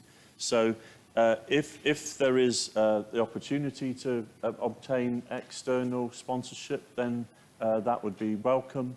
And if there is an opportunity to add something within the mayoral regalia that reflects this and adapts it, then we'll have a look at it. So I thank Councillor Roberts for raising it.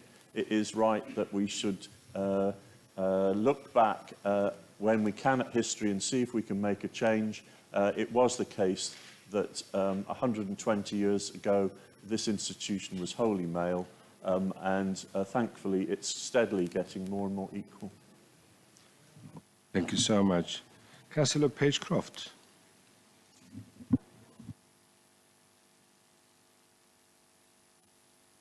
Yes, thank you, Councillor. Though I don't have a direct role in liaising with Stagecoach, that's very much the County Council on a more regular basis with bus quality partnerships and other arrangements. Clearly, in strategic terms, we do have discussions, although Mr Campbell doesn't come out as much as he used to do. I think he's been a little bit bruised by some of the public meetings he's probably been to in recent years. But in terms of the nuts and bolts, how users of the bus services are informed of both changes to routes, changes to times, I think it's fair to say that not every bus stop still has a sort of digital screen. I'm sure there's some I've used that are lacking in those. Now, you think in the modern technological age, in Cambridge particularly, that there'll be a lot more use of that digital information, so it's rapid, so it's, you know, as decisions are made, as routes have changed, as times have changed, it can be there for those people who are actually using the service on a daily basis. We have a very basic screen, the bus is coming in 3 minutes, whatever. I've seen examples elsewhere where they're far better, far more informative, and some of them do have, you know, the weather reports and all that sort of stuff on them, and as you've probably seen as well. It's about time the shareholders behind the Cambridge part of the Stagecoach operation particularly perhaps invested a bit more money in their own service provisions rather than expecting the county or Greater Cambridge Partnership to prop them up all the time. OK, there's probably another question. Anyway. Supplementary question. OK, well, what happened is in my ward, an 86-year-old lady went on the number 2 into town, which was good. When she got on the bus to come back, she just got on a number 2 and it took her to Sainsbury's. She had no idea that this service was cutting in half, so she got very distressed and had to get a family member to come and pick her up. Now, on the day that this was being changed, I actually got onto the number 2 bus and asked the bus driver if he got a new timetable. Didn't know anything about it. He didn't even know that these bus timetable times were going to, the buses were going to change route till he actually got on the bus and was told. So this is not actually getting out to our people. And when I rang Stagecoach up, I was told, actually, it's the council who makes the routes up, it's not us. So if you've got a problem, you need to speak to the council. Now, when are we going to take control of Stagecoach? Because they're just cutting services left, right and centre. And you want people to stop using their cars in town. And until we get Stagecoach sorted out, that is just not going to happen. Take a grip of Stagecoach. There's a story somewhere, isn't there? Yeah. God, yeah. No, I mean, I'm not trying to avoid responsibility, but clearly the county do, in the highways terms, do discuss routes and other bus-related matters with Stagecoach and other operators, and you know, obviously do have a full role to play in those. But yes, you're right. I mean,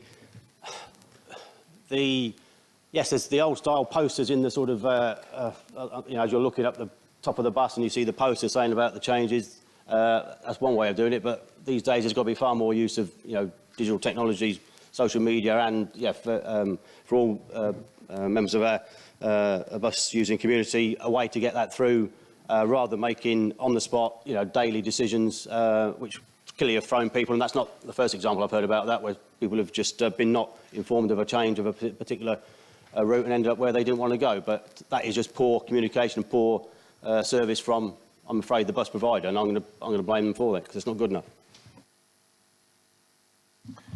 Thank you. Councillor Avery, to the Executive Councillor for Housing. Question number 3, please. Bob. Thank you, Mr Mayor, and this is quite a poignant moment, isn't it? Councillor Avery's final question to me as the Executive Councillor for Housing. Before I answer your question, allow me to take this time to wish you all the best in your future endeavours. The private rented sector in Cambridge provides homes for around 25% of Cambridge residents, an unusually high figure in an unusually buoyant market. The arguments about our broad rental market area are well rehearsed and well known to elected members, as is the fact that the gap between market rents and the local housing allowance is widening. There are limits to how much local authorities can do in this context, however. We are being proactive and have taken the following actions. Introduced Housing Benefit Plus, a scheme to top up the basic level of housing benefit for a year, in the case of a single household, or 2 years for families. The scheme comes with a package of employment support and income maximisation intended to get the household to the point where they can pay the rent from their own resources when the top-up stops. Rebranded and re-promoted a rent in advance rent deposit loan scheme to help people meet the entry costs into a private tenancy. Set up Town Hall Lettings, an in-house social lettings agency. Town Hall Lettings offers a variety of incentives to landlords to encourage them to let low-income households, including those in receipt of benefits. Set up the Single Homelessness Service, a service a service to quickly find accommodation. I've got lots more. I run out of time to give you all this fantastic information, which I can email you later. Set up the Cambridge City Housing Company. We bought 23 private properties to let to local households at sub-market rents. Work with local housing associations, again difficult to let, and short-life properties to be let with people at sub-market rents. I could go on, Mr Mayor, but you're not going to let me. Supplementary question. Thank you, Mr Mayor. And obviously I asked that question just so I could have one more laundry list of your achievements. So thank you for that. And quite clearly, the supplementary question that I was going to ask you about living rents and trying to get you on track again with the idea of living rents, because that's an idea that we put forward, only 2 months ago. But then I had to change my supplementary question because I kind of choked on my muesli this morning where I saw that the Labour Party is now putting forward in their green paper that living rents is the way forward. So I cast my mind back to how Councillor Price responded to our suggestion. He said it was hardly fair. So my question to you, Kevin, is will you be writing to Jeremy and saying, Jeremy, you've got this wrong, this is hardly fair?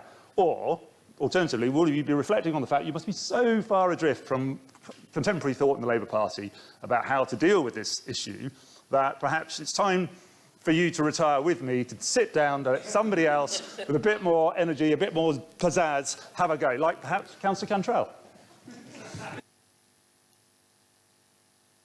How rude. How rude. Listen, never say never. Unlike some, opposite, there is no closed mind over here. I will make the earliest opportunity to meet with the leader of the Labour Party and ask him where we are going with this. And of course, living rent will just amount to something for a few people. So I'm perfectly willing to look at it. I note that the University of Cambridge have actually decided that living rent...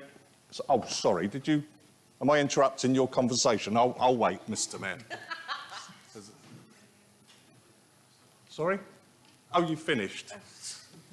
That the University of Cambridge itself has decided that living rent was not the way forward. So who knows?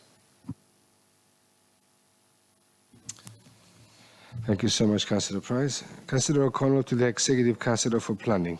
Question 4, please, Mr Mayor. Okay, thank you, Councillor. To date, there has been no new national guidance regarding emergency service access that relates to the assessment of plan applications.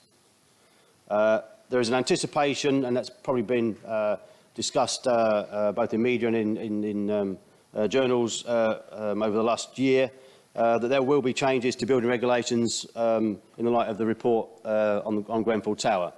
But these regulations will not necessarily apply and probably won't apply to decision-making on plan applications, but more in the building control field. Councillor O'Connell, have you got a supplementary question? Thank you. I am not actually referring, Mr Mayor, to new regulations, but existing regulations. We have had a case in Trumpington Ward where a planning application to do with the former volunteer pub on Trumpington Road actually went to the planning committee twice. The fire brigade took the highly unusual step of actually writing in regarding the planning application because they did not feel that the proposals made allowed adequate access for their fire engines to a number of cottages. I understand that South Cambridgeshire District Council were concerned by this, particularly in light of the fact that the letter was sent by the Fire and Rescue Service before the second planning committee meeting, but was not seen by the planning committee. So could I ask the Executive Councillor to go and talk to his officers and find out if these guidelines will in fact be taken into account in future? Thank you. Councillor Blanco, would you like to attempt Very to answer clever that? use of wording there, Chair, and there is an issue about a plan application which I can't really go into too much detail about. What I will say that, as far as I was aware, a concerned planning officer actually requested a view from the fire service about a particular application. That's why they did send it, and that was only a right and responsible thing for that planning officer to have done.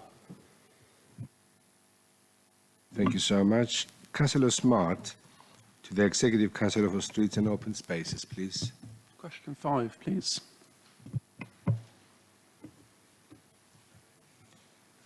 Just get my clock back.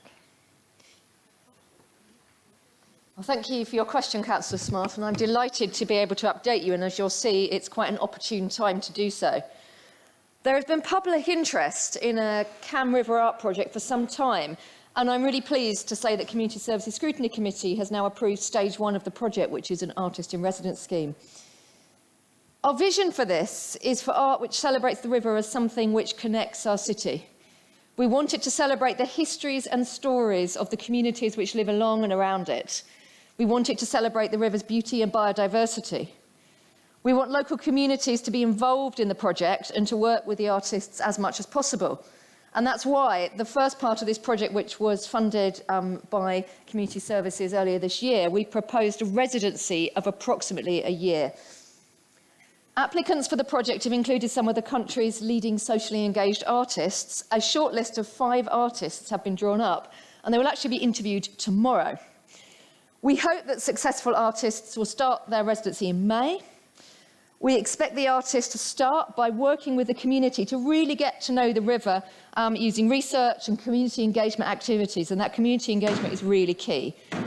We anticipate they will start to put forward proposals for artworks between August and October.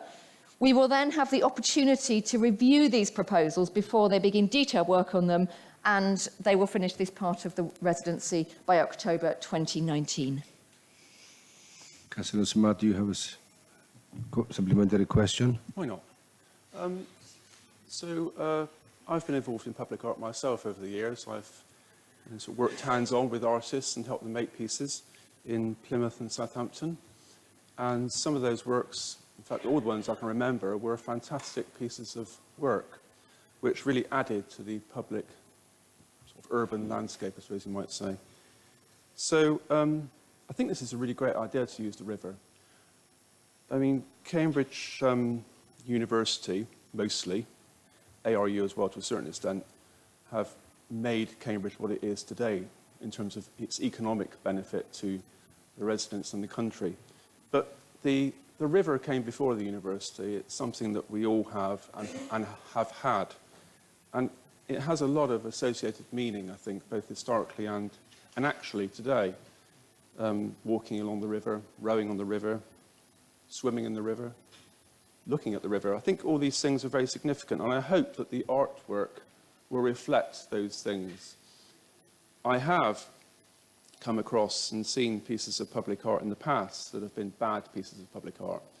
And I think that was the kind of phase that public art went through at that time. Nowadays, less so. I think it's matured over the period. I fail to understand your question. I am coming to the point. Yeah, please. You're making a statement, not a question. I think it's an important question to ask. I wanted to set the context. So my question to the Executive Councillor is, does she feel that this public art project on the river will reflect and enhance the river in the city of Cambridge? I'm kind of tempted to do a Councillor Price and just go, yes. But just to slightly add, we've got excellent public art officer working on this. We're going to really put people through their paces tomorrow to ensure, and this is why we're spending the whole day talking to the shortlisted 5. The idea is to make this something that, as Councillor Smart says, is more than a few platitudes. This is about bringing the whole city together. It's about celebrating all the river has to offer. And we really want to make sure this is going to be a really good quality piece of art at the end of it. Thank you so much. Councillor Big to the Executive Councillor for Housing, please. Question 6, please. Thank you, Mr Mayor. The decision to increase garage rents was taken as part of the HRA budget setting in January. Our previous system of rents was overly complex and required manual adjustments to each property. The intention in creating a new system of rent setting was to create a much simpler process to reduce the cost of administration and at the same time to ensure rents were set fairly, taking into account the high demand for city centre garages and for designated parking spaces on new city centre developments. In approving the rent setting policy, I took account of the impact that it would have on our tenants and ensured that city centre tenants renting garages in the high demand area would not have the full increase applied immediately, but would benefit from phasing. New tenants moving into the city centre will be made aware of the new garage rental charges and will be able to make decisions on whether to accept a property or keep a car locally with the information available. Background knowledge on the personal circumstances of city home tenants was always going to be better known to us than those who are not our tenants, but who need to keep a car in the city and rent a garage from us. Over recent weeks, I have heard from several such people, either directly or through their ward councillors, whose financial circumstances make adjusting an increase more difficult. And having heard of the impact the policy has on them, I want to take action to make sure we treat them fairly. Council officers are not in a position to determine which of our garage tenants are in hardship, so I cannot reasonably waive rent for one 84-year-old tenant just on the basis of age, without taking into account of others who may have different circumstances. The only fair way to address this is to extend the same protection offered to council tenants. Mr Mayor, I think Councillor Bick will like the answer if I can continue and he's prepared to let me, or you can ask me to continue. Where was I? The only fair way to address this is to extend the same protection offered to council tenants to all local residents and phase in the increase in garage rents. I also do not intend to wait for the next Housing Scrutiny Committee to revise this policy, but to take an out-of-cycle decision to extend the same protection we offer to council tenants to other city residents who rent garages. This would mean that the charge increase for all residents is limited to £2 per annum, plus inflation, plus VAT. Where garages are rented to businesses or to people who live outside the city, no such phasing in of the increases will apply. I hope that opposition spokes will support this proposal so that I can ask officers to implement it quickly in writing to all affected garage tenants, issuing amended bills and revising direct debits as required. I'd also like to thank all councillors who have raised this with me, including councillors Robertson, Sinnott and Bick, and enabled us to come to what I hope will be a good solution quickly. Thank you so much. Councillor Bigg, supplementary question. Thank you, Mr Mayor. I would welcome the answer that Councillor Price has given.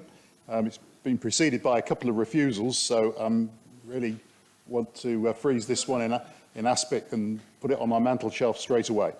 The Council was really facing a really embarrassing double standard here if Councillor Price had not taken this decision.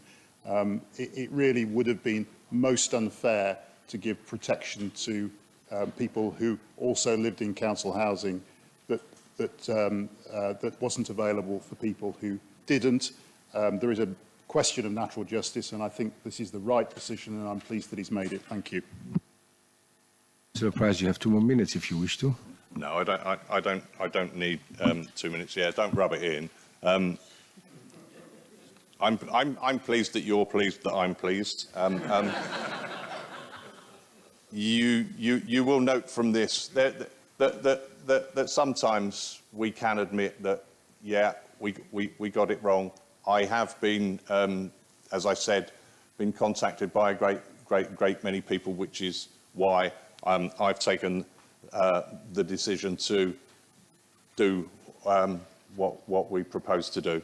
Thank you, Mr. Mayor. Thank you so much. Councillor Cantrill to the Executive Councillor for Streets and Open Spaces, please. Question number 7, Mr. Mayor. Well, thank you for your question. I do fear that the number of sub-questions may make it somewhat difficult to answer this fully in 2 minutes, but I will do my best. Cambridge City Council maintains a high number of publicly run toilets, not just in the centre, but right across the city. Our public toilets are cleaned 7 days a week by the cleaning contractor Churchill. This includes at Christmas and all other bank holidays. Full-time cleaning staff are present at Line Yards 7 days a week, and a member of staff is also based at Silver Street from Fridays to Mondays, with mobile cleaning, I think that's 4 times a day on Tuesdays to Thursdays. All toilets are cleaned several times a day. The schedule is dependent on the frequency of use and is monitored to ensure that it stays appropriate.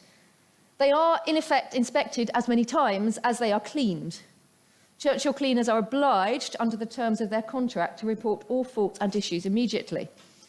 This includes damage to equipment, faulty lighting, problems with the coin boxes, blockages, sharps and graffiti.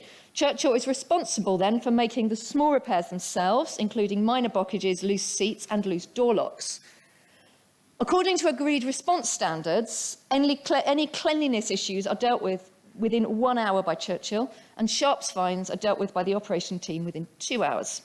Graffiti is removed as soon as practicable, unless it's offensive, when it is removed as soon as possible and within 24 hours. Toilets then undergo a thorough monitoring inspection by city officers at least once a month. These inspections include monitoring the work of Churchill, but also looking for wider issues. And then cyclical and intensive maintenance inspections are carried out on items such as guttering, roofing, structure and internal equipment on roughly a 6-monthly basis. And our team, of course, also respond to public reports of issues. All reported repairs will be looked at and completed within 48 hours where practical, and occasionally facilities are closed for major repairs.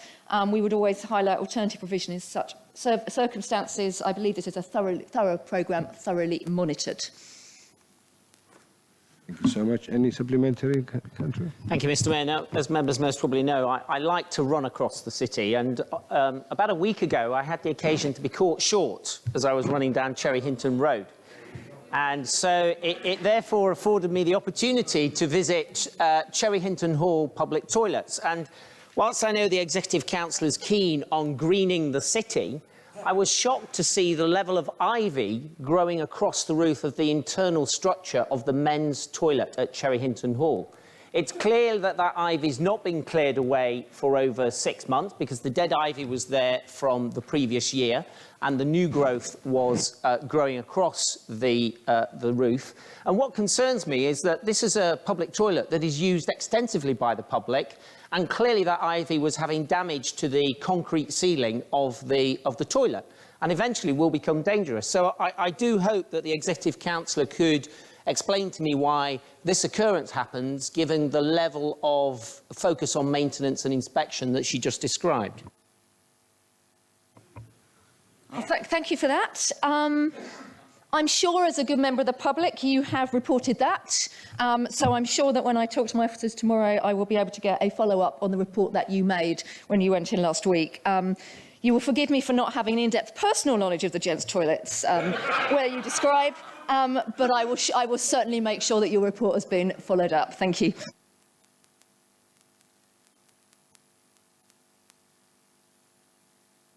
Right. On that note, we have run out of time for questions. It's 8:10 according to the clock. Can I get everybody back by 8:30, please? 20 minutes break, yeah? Thank you.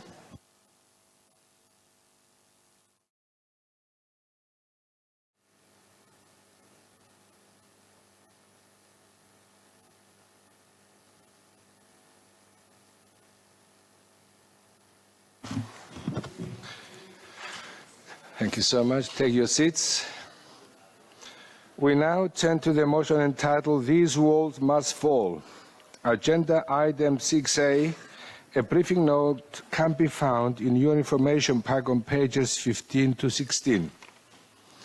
I call Councillor Gillespie to move the motion. Thank you, Mayor. Apparently, Michael Gove in the last 24 hours claimed on Radio 4 that since Brexit, the UK is one of the most welcoming environments to immigrants available, which is a good place to launch into this debate, I think. Where else could you find a Prime Minister who, in her time as Home Secretary, has made a policy of creating a hostile environment for migrants? Where else have you had 14,000 hate crimes in 3 months following a referendum? Where else do you have Windrush immigrants who've had their landing cards destroyed and have been threatened with deportation?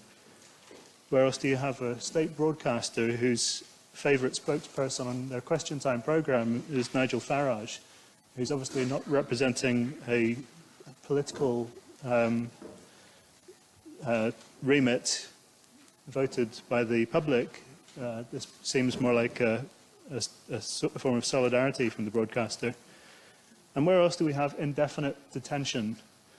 A regime that the Home Office has spent over £500 million enforcing at the public cost, and spent £21 million paying costs to asylum seekers who have been wronged by the policy and made successful claims. 647 people in detention centres self-harming, 210 on suicide watch, and recently in Yarl's Wood nearby, 120 women hunger striking. This regime is totally unacceptable, and although this isn't something that the City Council has power over, it does affect us because immigrants within our city are subject to the chilling effect, the fear factor that's been created by the Home Office. And this policy seems to be at the heart of it to me. So I beg to move the motion that these walls must fall. Is there a second there? Country, would you like to speak now or reserve your rights? I'll speak now, Mr. Mayor. Mr. Mayor, I think this is a very important motion.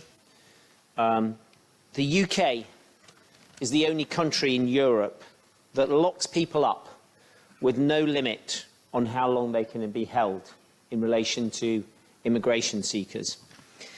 Currently, Mr. Mayor, every year the Home Office is locking up 30,000 people who are in the process of seeking asylum. They include children, they include elderly people, they include survivors of rape, torture and slavery. And this is how we treat them. Immigration detention is inhumane, it's unnecessary, and it's actually ineffective. The action itself doesn't control immigration, and as Councillor Gillespie has indicated, it costs the government a large amount of money, and it destroys the lives of those people who are affected. And I'd just like to touch for a moment on the conditions that these people face. Those conditions are often chaotic, filthy, overcrowded, rife with abuse and neglect. In a country like ours, this is what is happening. On 6 occasions, Mr. Mayor, since 2010, the courts have found that the Home Office has violated Article 3 of the Human Rights Act in relation to immigration detention centres. This is an act that needs to stop now. This is an act that hopefully all members in this chamber can support this motion against. I seem to be having an echo for some reason. That all members of this chamber can support against this cruel approach that this current government undertakes. And I move to second the motion. Thank you, Mr. Mayor. Is there any debate? Please. Councillor Herbert, please. Yeah, I'd like to add our group's support for the motion. the system that the Home Office operates is inhumane.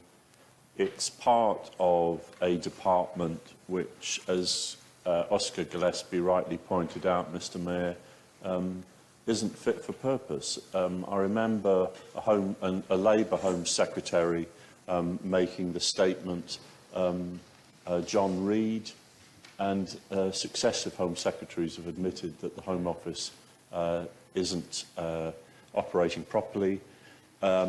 On Cambridge-related issues, and I think it's worth adding a couple of those, there are 1,500, an estimated 1,500 unaccompanied children, asylum seekers who largely came in on the back of lorries into the southeast of England, and there's virtually no transparency about what's happening to those children.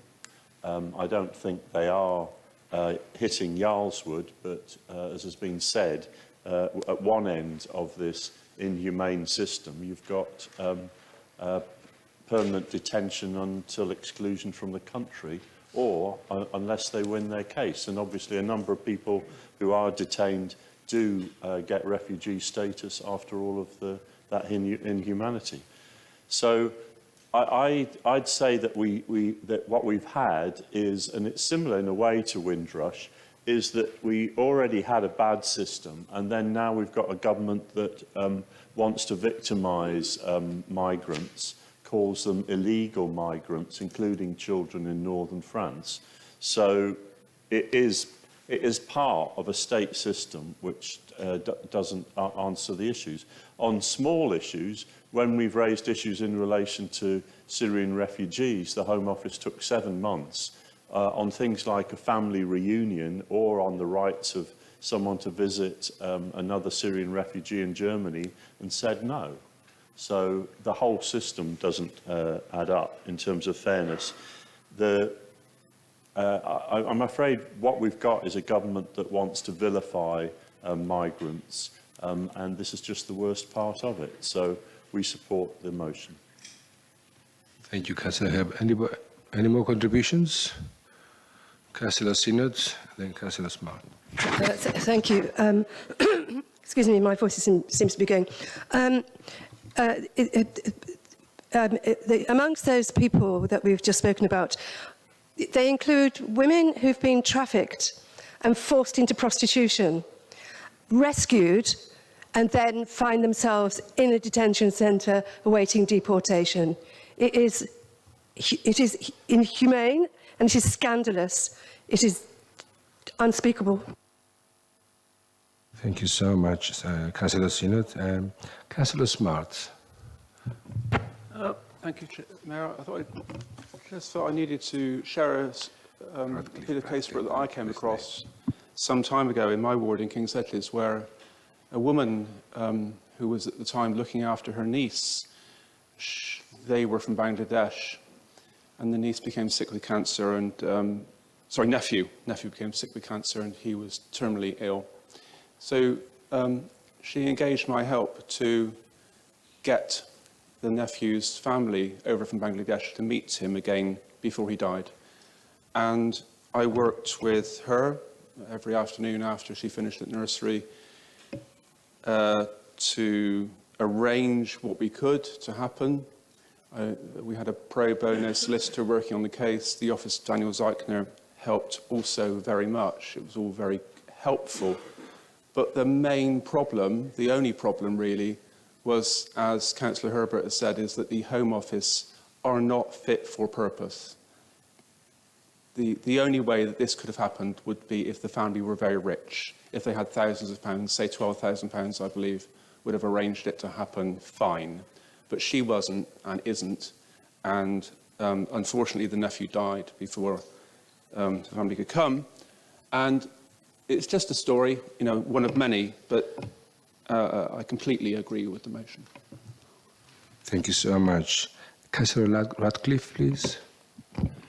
I'm not one for speaking unnecessarily or repeating others, so I want to associate myself with what everyone has said so far. What seemed like a lifetime ago, but was actually only half a lifetime ago, I worked with a church group trying to help and integrate the children of asylum seekers in the Northwest, and seeing the lasting effects of the trauma that they've been through in their own countries and getting here, it was difficult enough for these people to operate day to day in this country when they're out and free, and adding on top of that the effects of detention. Yeah, it's outrageous, and I fully support the motion. Thank you so much. I see no more contributions. I will now go to the vote. Please, can I see those in favour? Oh, no, this is summing up. If anybody wants to sum up, Councillor Herbert, you have an opportunity to sum up. And Councillor Gillespie, you also have an opportunity to sum up if you wish to. Maybe just a few more words. The environment is so hostile now that people are afraid to access state services. People are afraid to go to the NHS. That's a despicable situation to be in. And the recent Panorama programme showed that some of these detention centres are effectively prisons where people are being beaten and choked.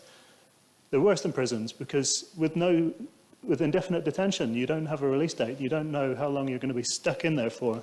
So let's do away with them. We will now go to the votes. Please, can I see those in favour?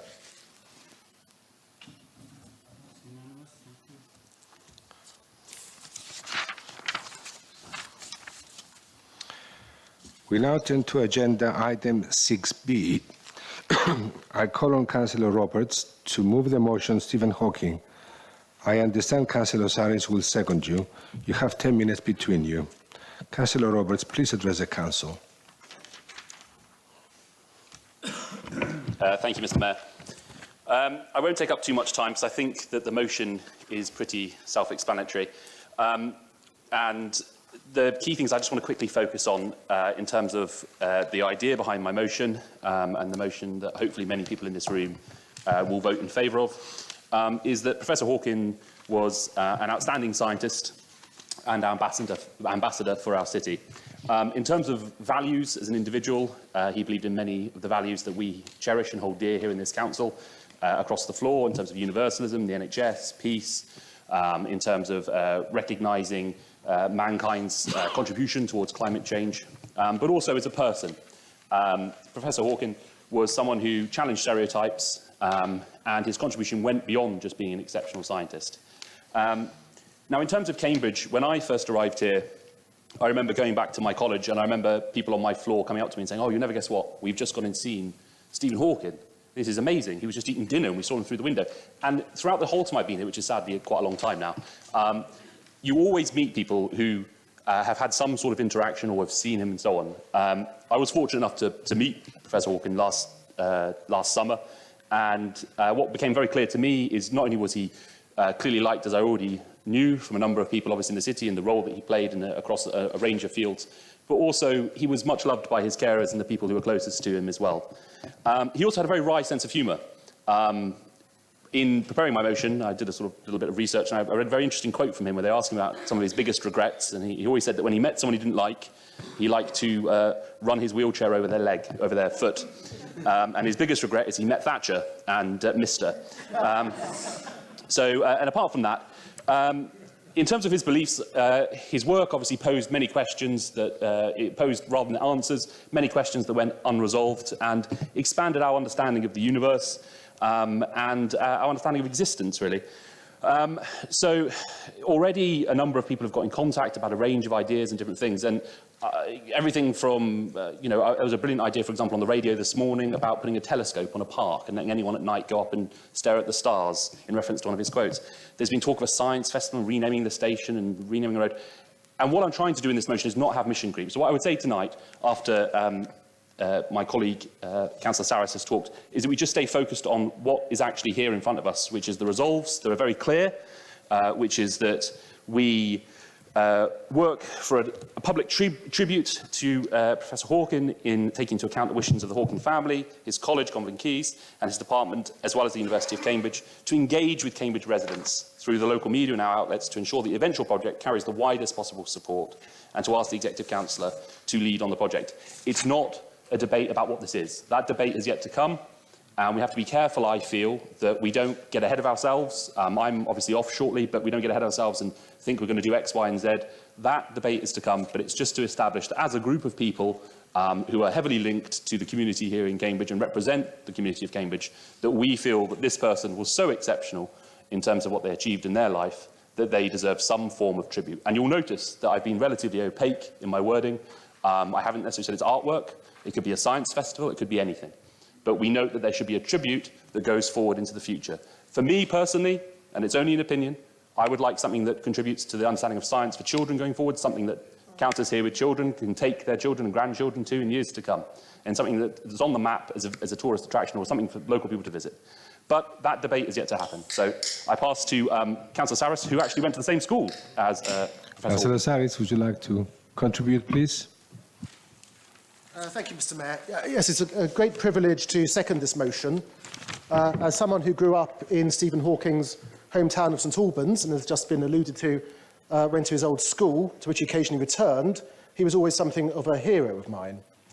Indeed, we were both taught maths and physics by the same schoolmaster, the terrifying Lieutenant Colonel Geoffrey Pryke, who would address small boys with such touching sobriquets as horror comic or my reptilian friend.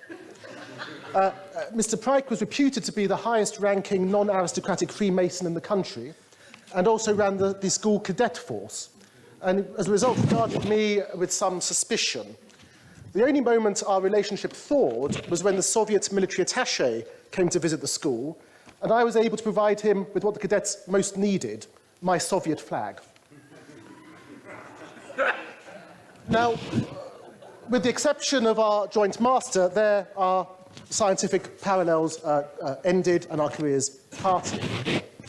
But, Mr. Mayor, on the day after Stephen Hawking passed away last term, as students and dons gathered to demand the picket line outside the old schools in the context of the university strike, a parcelling cyclist, reputed to be the bursar of a college, stopped to upbraid the demonstrators for continuing with their picketing, and so, to his mind, failing to show due respect to the memory of the deceased. It clearly never occurred to that opinionated cyclist that Professor Hawking's sympathies may have been with us.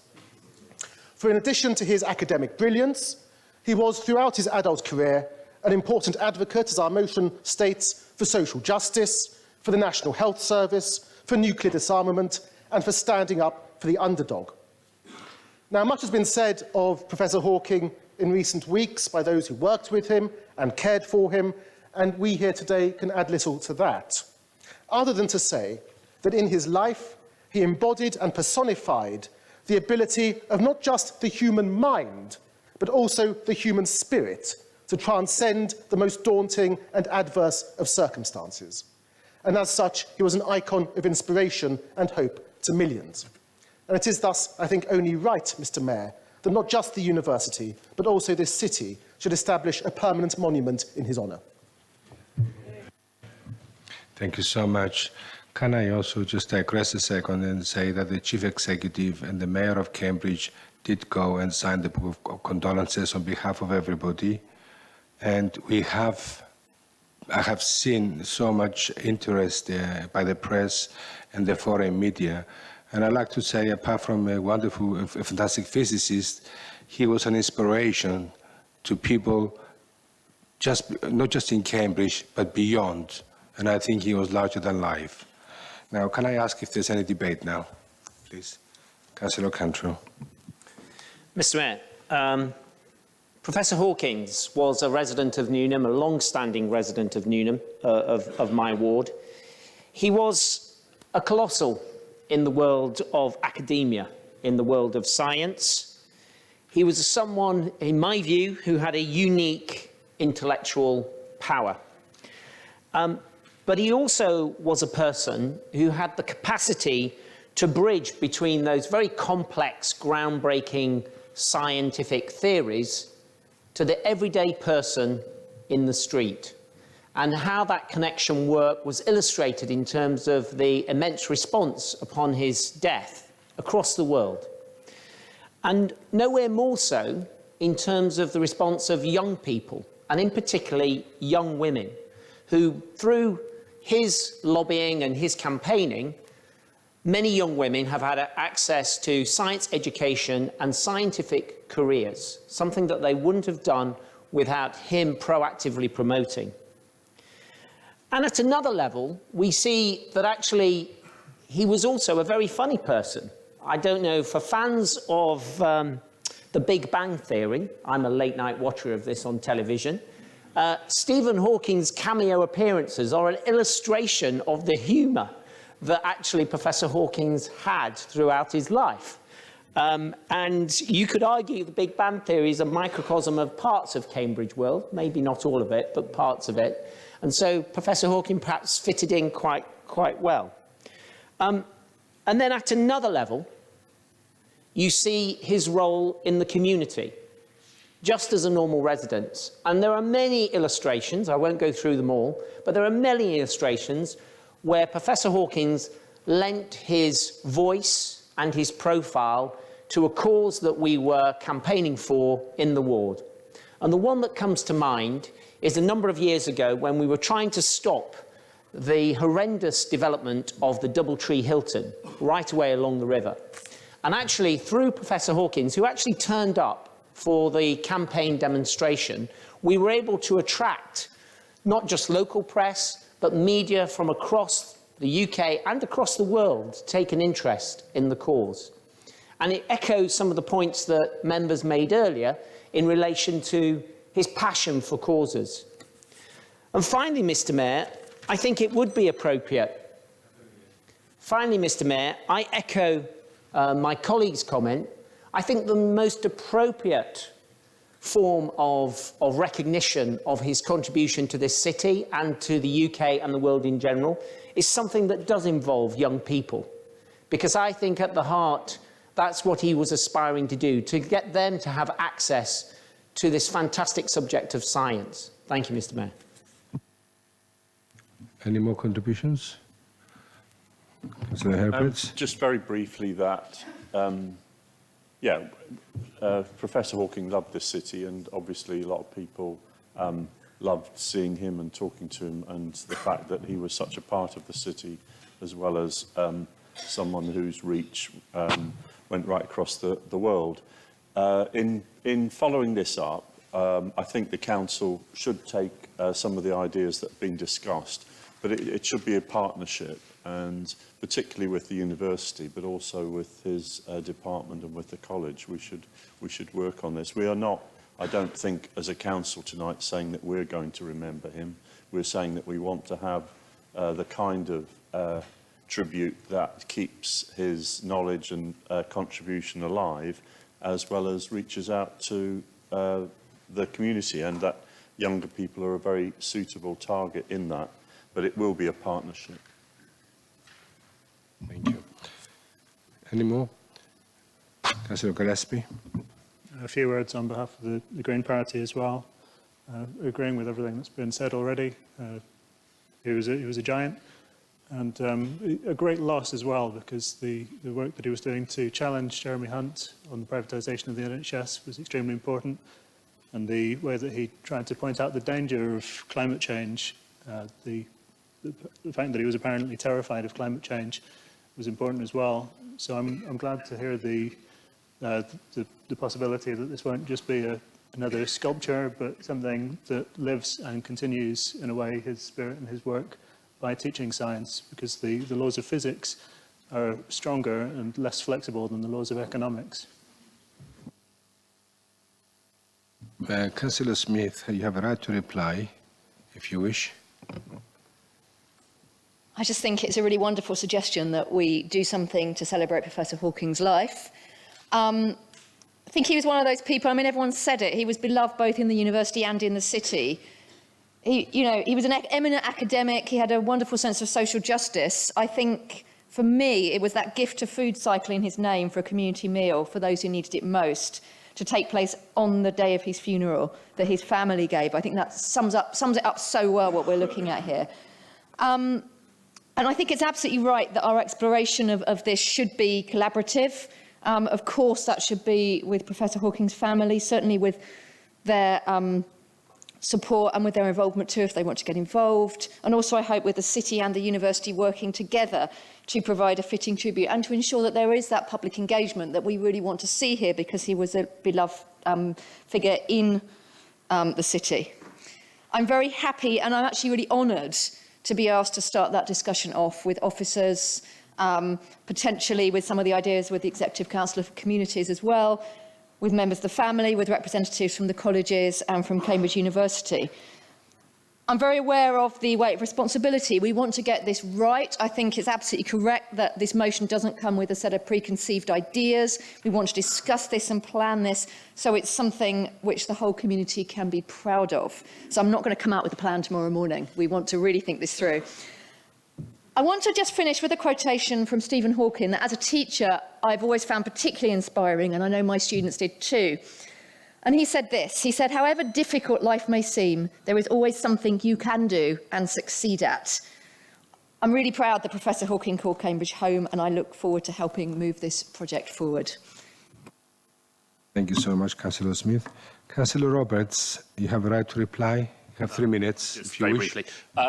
I think considering that Professor Hawking is #1 sort of selling text was A Brief History of Time, I think the beauty of that book was it was take highly complicated academic concepts and translate them from the sort of legalese equivalent of academia into plain English so that people could understand it. And I think it's very important that whatever happens, I'll be long gone. So it's not down to me, it's down to all of you to make sure this happens, is that if the university does get involved, and I say this as someone who actually partly works for the university, that it doesn't necessarily happen on university territory. Because the point I would make is that the whole point of his book was to take academia to the people, and I think equally whatever happens, there's already at Trinity Hall a room named after him and a statue in a department in Cambridge, that whatever happens, the tribute has to be on some semblance of publicly accessible land. If it's university land, it has to be publicly accessible at all times, and it's down to you. And the last thing I'd say is that hopefully, as it seems to be the way today, that whatever ideas come forward and all the rest, I hope we carry on working together as a cross-party lines just to get this done. Words I very rarely ever say. Thank you, Councillor Roberts. I will now go to the vote. Please, can I see those in favour?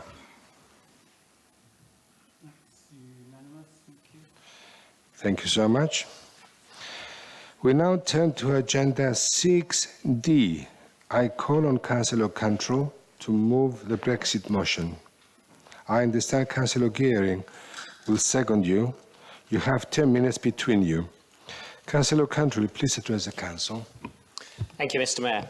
Mr. Mayor, Saturday afternoon, a couple of weeks ago, I was canvassing, as I'm sure a lot of us are doing at the moment. And at one house, the door was opened by a Spanish woman who's a nurse, who's lived in Cambridge for many years and works in Cambridge, most probably at Adam Brooks Hospital. I'm not quite sure, but she's a nurse in Cambridge. We talked about the upcoming elections. We talked about bin collections, the state of the roads. But more importantly, Mr. Mayor, she raised the issue of Brexit. And she raised the issue of Brexit and the impact that it was having on her life here in this city. How she felt all of a sudden as if she did not belong. How she was anxious about her status in this country as an EU national, despite the promises that the government are giving. And how she was starting to think that perhaps she should actually relocate back to Spain.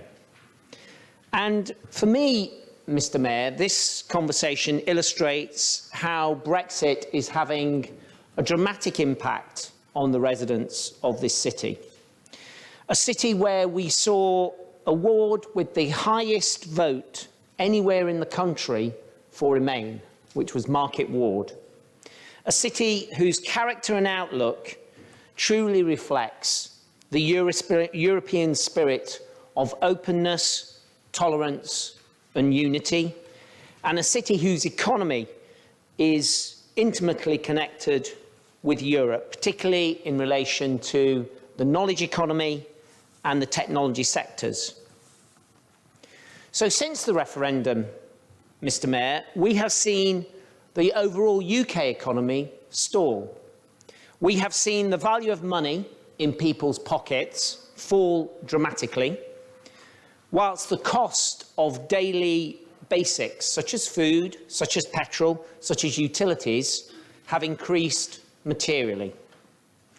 And this government is bent on pursuing a disastrous course, regardless of the clear evidence of the negative impact of Brexit, ignoring whatever form Brexit takes. That impact will be negative on the UK, on this region, on Cambridge, and on the people of this city. So, with less than a year to go before this country leaves the EU, time is running out. Time is running out for those of us to make our voice heard regarding remaining. Brexit is important. Brexit is crucial. Now, the local elections in a couple of weeks' time, you may say, why is Brexit important to that debate? Well, in my view, Mr. Mayor, Brexit is the ultimate local issue. It's the ultimate local issue. It trumps everything else. And I'll tell you why, Mr. Mayor. If you're against the government's continued austerity and cuts to council services, as members across the chamber have talked about this evening, Brexit will make it worse. Brexit will make it worse. If you're worried about the crisis in the NHS and the important care services provided to your loved ones, Brexit will make it worse. If you think that there's not enough money to fund the infrastructure, such as schools and roads, Brexit will make it worse. This city will be worse off, Mr. Mayor. And if you're worried about the rights of your loved ones or neighbours who may be EU nationals, a big portion of residents in this city are EU nationals, Brexit will make their life worse. So have we seen in the last few days, UK citizens who came to this country as part of the Windrush generation illustrate how European nationals cannot rely on a promise of this government in terms of continued status here in the UK. Now, I see, Mr. Mayor, that the ruling group have proposed an amendment that seeks to take away the idea of the residents of Cambridge having a right to a say on an eventual deal that this government agrees to. And obviously, I don't agree with that amendment. And I don't agree with that amendment for the simple reason, Mr. Mayor. I don't agree with that amendment, Mr. Mayor, for the simple reason that time is... I don't agree with that, Mr. Mayor, for the simple reason that time is running out. He has 10 minutes to speak. Pro-Remain politicians in Brexit parties have had almost 2 years to change the party line, but have not been successful. And look, I have deep sympathy for them, because they're orphans in their own party. They are orphans in their own party. And in the case of the ruling group, you have a leadership, a national leadership, who appear even more bent on a harder Brexit than the current Tory government.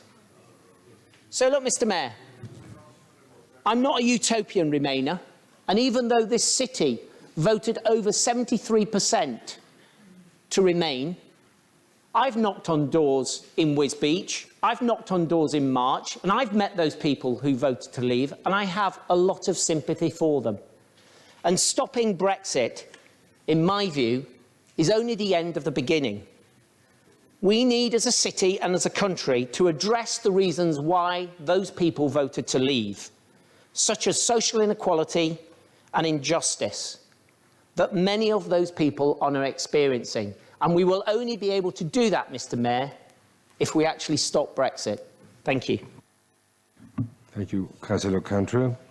Councillor Geary, would you like to speak now or reserve your right for later? Yeah? Yeah, you have 3.5 minutes left.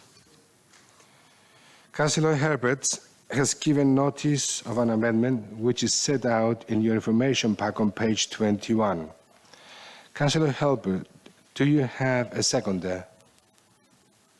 Councillor Moore. Councillor Moore. Would the seconder like to speak now or reserve your right? Well, I've spoken to... No, but yeah, Councillor, oh yes, yeah, okay, sorry, Councillor. Thank you, Mr Mayor. On a point of order, I presume that Councillor Cantrell has spoken on the amendment already, so he won't need to speak again. Of course, political parties will try and make hay on different aspects of this issue, but I think that Councillor and by not amending the guts of the analysis, we actually concur with the view, the overall view, although I can't maybe speak for all of my colleagues, that Brexit isn't a good idea, and that clearly the Conservative government has been a shambles on this issue. And I actually don't believe things... I'm not an optimist in life generally, but I actually don't believe we've seen the end game of what's going to come out of Parliament on this.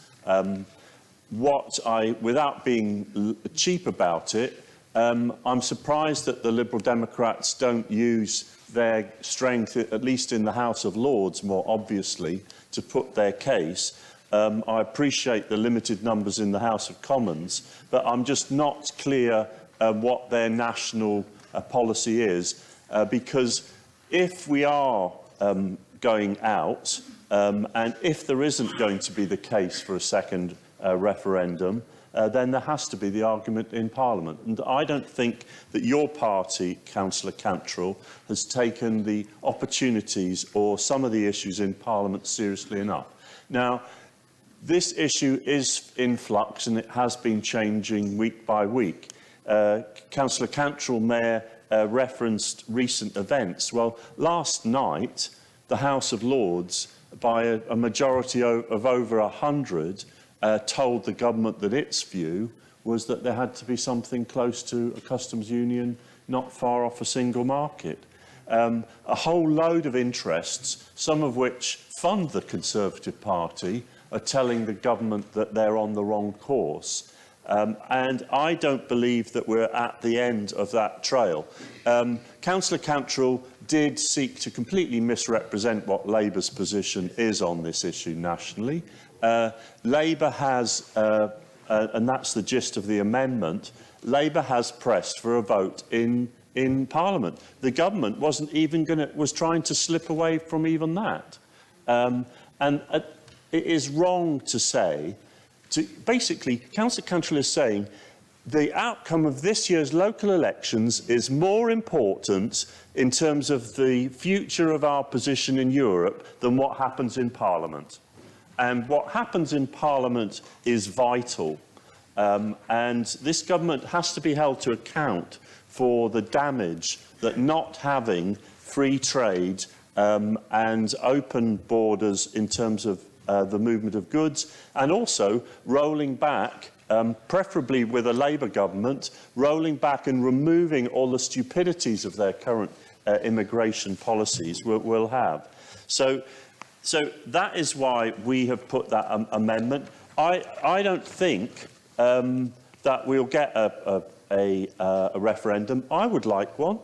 But I just think realistically we have to work and judge our role in this debate. And the Labour group take the view that we have to put the pressure on through Parliament, that Daniel Zeichner as our MP has done his level best on this issue, and that effectively what you have in Parliament, Mr Mayor, is an alliance which will vote against a bad deal. There is no way that the front bench of the Labour Party in Parliament will vote for a bad deal. Now, if we get to the point where Parliament can't pass it, and we've got some support for that from a few other people within Parliament, in addition to the opposition, then that will block it. And that is where I believe that the crunch will come for the Prime Minister, because a lot of what the rhetoric is not where it will end up. There will not, I believe, be a damaging hard Brexit. You may doubt that, but I cannot see even the silliest government damaging jobs in the way that some of the rhetoric suggests. So that's why we go for this. We don't rule out other action. We will see where we get to in the next 6 months. Thank you. Councillor Mo, did you want to speak now or reserve your right later? For later? For later, yes? Yeah. You have 6 minutes left for you. Okay. Councillor Hipkins, I'll open it to debate now. Is there a debate? Councillor Hipkins put his hand up. I find myself unable to support Councillor Cantrell's motion because of the reference at the end of it to giving the people of Cambridge, when surely he means the people of the UK. This is not going to be a privilege that only the people of Cambridge will have to determine whether we stay or leave. The great challenge for those of us, and I guess the majority of us in this room are Remainers, the great challenge is how we deal with this so that we don't antagonise unnecessarily the leavers. Because if we give the impression that we are invalidating the original referendum result, if we give the impression that we wise people have come to the conclusion that the people made a silly mistake when they voted for Brexit, what that will do is simply harden the Leave sentiment. You can imagine what Nigel Farage would make of that.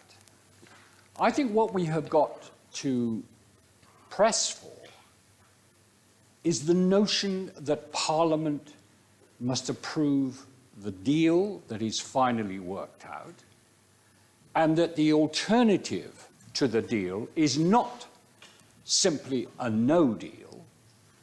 The alternative is a reapplication to enter the European Union. And that may well be full membership. It may well be something rather less than full membership, a member of the customs union, a member of the single market, I don't know. But I would press the Liberal Democrats to be extremely careful about how they push this one. We're trying to build up a consensus in favour of a sensible solution to this question. And I believe that the Labour Party, with all of its agonising and apparent circumlocution, is actually working along the right lines. And I think the Lib Dems are in great danger of antagonising a sizable proportion of the British population by suggesting that they made originally a stupid mistake and they must now undo it. Thank you, Councillor Hipkins. Is there any more debate? Councillor Gillespie. Thanks, Mr. Mayor. Well, I think the full consequences of Brexit weren't understood originally, and the idea of a second referendum, as I see it, is a chance to make a decision with full possession of the facts. If you were using a computer and you tried to delete your hard drive, it would say, "Are you sure you want to do that?" And that's what this is. It's a bit of process that says, "Are you sure?" Because it's a decision with very wide consequences. And I think because the people have made the original decision, it makes sense for the people to confirm it once the reports have been written and the research has been done. But there is something in the motion that worries me, troubles me, which is the idea that the referendum isn't valid because falsehoods were told. And if democratic decisions could be overturned because falsehoods were turned, would there be a single Lib Dem councillor?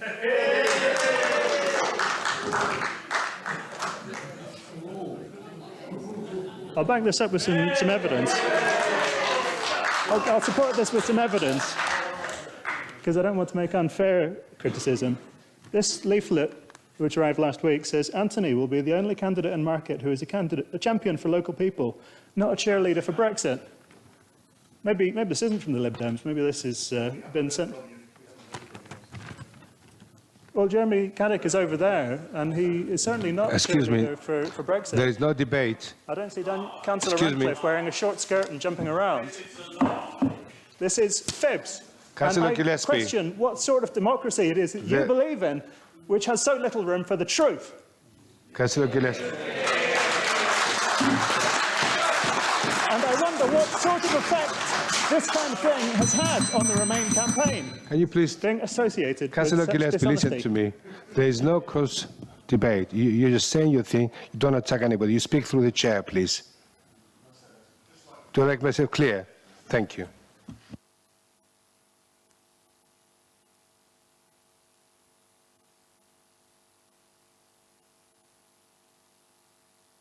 Councillor Bigg, would you like to speak? Chance I am speaking next, but I'm going to speak on the motion, not on that farrago of rubbish. I had hoped, if we want to start comparing leaflets, we're going to have a very long meeting indeed. I had hoped, Mr. Mayor, that this motion would give this council the chance to back up the rhetoric from the party opposite and our own party in Cambridge about being genuinely pro-EU and wanting to remain. Removing the point about a referendum on the terms that are negotiated takes the guts out of this motion. And the reason for that is that we've seen the confusion, the muddle, and the deliberate obfuscation of your party in Parliament, the Labour Party, which gives absolutely no confidence to anyone in the public of your adherence to a pro-EU Remain agenda. We see very little point in leaving this to the power of Labour votes in the House of Commons to deliver an answer that you say you want, but I think you can't deliver. If the people are to have the option of a reversal, having seen the negotiated terms, I believe that that would have to come through a referendum. I have historically all of the reservations that many have about referenda, but the genie's out of the bottle on this one, unfortunately, and I think that if people are to have the choice as an alternative to the negotiated terms to remain, then that does need to come through the expressed will of the British people. This motion, as Councillor Cantrill proposed it, isn't drummed up out of nowhere. This motion was one that was passed by the London Borough of Hammersmith and Fulham, a Labour-controlled borough. It was sponsored by their leader, and it included the referendum reference. Some in your party have the conviction of being pro-EU and wanting to have a public choice about remaining, but apparently you don't. And I think the people of Cambridge will take note of that as time goes by, and you have had your chance. If you want to back your apparent principles, you know how to vote on this motion. You'll withdraw your amendment and you'll support what Councillor Cantrill's proposed, what London Borough of Hammersmith and Fulham have proposed and passed and are still campaigning on. Thank you, Mr. Mayor. Thank you. Councillor Pidesaris would like to contribute? Thank you, Mr. Mayor. I appreciate that there are some members of this council who dream of entering the Palace of Westminster and who are thus desperate to opine on national issues by way of a sort of preparation for the greatness which they think awaits them. But we really should not indulge their delusions. Motions such as this have so little to do with the responsibilities and duties of this council that they effectively reduce this chamber to a sort of second-rate civic version of the Cambridge Union, paid for by the council taxpayer. This motion, Mr. Mayor, is an insult to the intelligence of the public. People didn't vote for Brexit because they were lied to. Most members of the public operate on the entirely sensible assumption that all politicians are lying to them, and they make up their own minds accordingly, based on their own experiences. The reason why such a high percentage of Cambridge residents voted to remain in the EU isn't because they are less credulous or more intelligent or superior to the rest.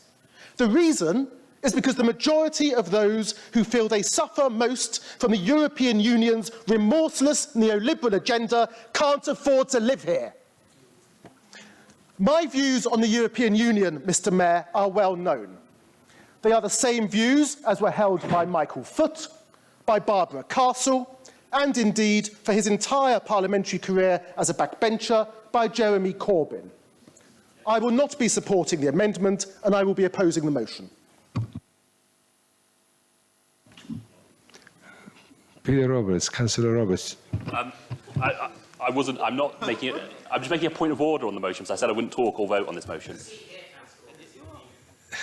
Well, I was just in response to Councillor Gillespie, because I think he made a very astute point, which is it wasn't just his own candidate. I mean, as someone who, you know, I don't want to boast, but I've got 100% attendance record, I'm leaving with it. I remember Councillor Radcliffe supporting a motion to do with Brexit, opposing Brexit here in this very chamber not that long ago. So I can confirm that Councillor Radcliffe is also anti-Brexit and a keen supporter of all things European, whether it be Pilsner or Stella or Heineken and everything in between. Yeah. Thank you so much. Councillor Lestinger, please. Lucy. Thank you. I think it's really important that we have a separate vote, that there is a decision point for the public to review the Brexit referendum. The decision to hold a referendum on Britain's place in Europe was one of the most catastrophic abdications of leadership and one of the most irresponsible things that any Prime Minister has done in my memory. However, having had a public vote that we should leave, I think that democratically, if that decision is to be reconsidered, it must be considered by another public vote. My own preference is for that vote to be a general election, with the possibility of getting rid of a government which has shown incredible capacity for misinformation and cuts to crucial services such as schools and the NHS. However, if we do not have the opportunity for a general election vote, there must be a public vote on the deal. Councillor Hipkin has said the Liberal Democrats are calling those who voted to leave stupid. That is very, very far from what we are saying. We believe that as the terms of the deal become clearer, more and more of those who voted to leave will come to see that they were misled. Many of the individuals I know who voted to leave did so because they believed that that would support the NHS and public services. It is now absolutely clear that Brexit will be catastrophic for the NHS. Our hospitals cannot recruit staff. Adam Brooks is struggling to find nurses as EU staff vote with their feet. But the withdrawal from the EU will also mean it is more difficult to access new medicines and that EU funding from medical research will cease. Councillor Saris says that the public don't believe politicians. I think he is wrong. I think, unfortunately, the public frequently do believe their politicians, and on this occasion, they believed that leaving the EU would be better for public services. They had a choice of who to believe, and in my opinion, they chose Michael Gove and Boris Johnson over David Cameron and George Osborne. They didn't have a great choice. I think that we really need to give them a better informed choice. And once we see the terms of the deal, we will have that better informed choice. And it is important, as a mark of respect for the public, that we give them that choice. If at that point they choose to vote for the deal, clearly there will be no more debate and we will leave. But it should be for them to decide. Thank you. Thank you so much. Would Councillor Smart like to make his contribution? I like the way Councillor Saris started, but not the way he ended, unfortunately. A bit too aggressive for my liking. So he said half of my thing, but there was a bit more I wanted to say, and especially with regard to what's been said as well after that. So when Councillor Ratcliffe and myself put a motion last year to the Council ensuring non-UK EU nationals can stay in Cambridge, the 9,000 or so of them, that was very much about Cambridge residents, and we felt it was an important matter, and it was worth raising as a motion. Now, some people I know think motions are a waste of time, and it is a question of degree, I think. this motion certainly comes close to that, I think. So I'm not entirely sure what it's meant to achieve. It's called Brexit motion. I mean, of course it's a motion because it's in the motion area, isn't it? It's Brexit. I'm not quite sure what Councillor Cantor expects to achieve from it, except to, as Councillor Saris has already said, put himself in the limelight for a hopefully election to be an MP, and to do with the local party politics. It's wasting all our times, and as has already been said, wasting taxpayers' money. So we sit here and put a lot of hot air into the open like I'm doing now. Why is it here? Why are we doing this Brexit motion? I mean, there are far too many motions on the agenda as it is. I know I'm bringing one, but there is a question of degree, you know, and the importance of them. I think we as councillors need to make a judgment there, and I don't think the right judgment has been made here. Thank you, Councillor Smart. Councillor Avery? Thank you, Mr. Mayor. So I wasn't going to speak on this, but then, why the hell not? So, interestingly, I found quite a lot of what Councillor Sarah said resonated with me, and partly perhaps because I'm moving from Cambridge to a less Remainy sort of place, a place where when I go to the pub on a Friday night down there now, I have to make the case for why Brexit is a bad idea, and I do, and I genuinely believe it's a bad idea, and I genuinely think it should be stopped. The only question is how. And I think I'm a lawyer, so I take a lawyer's view on this, and I think we have to remember that we started with a non-legally binding referendum, which was advisory only.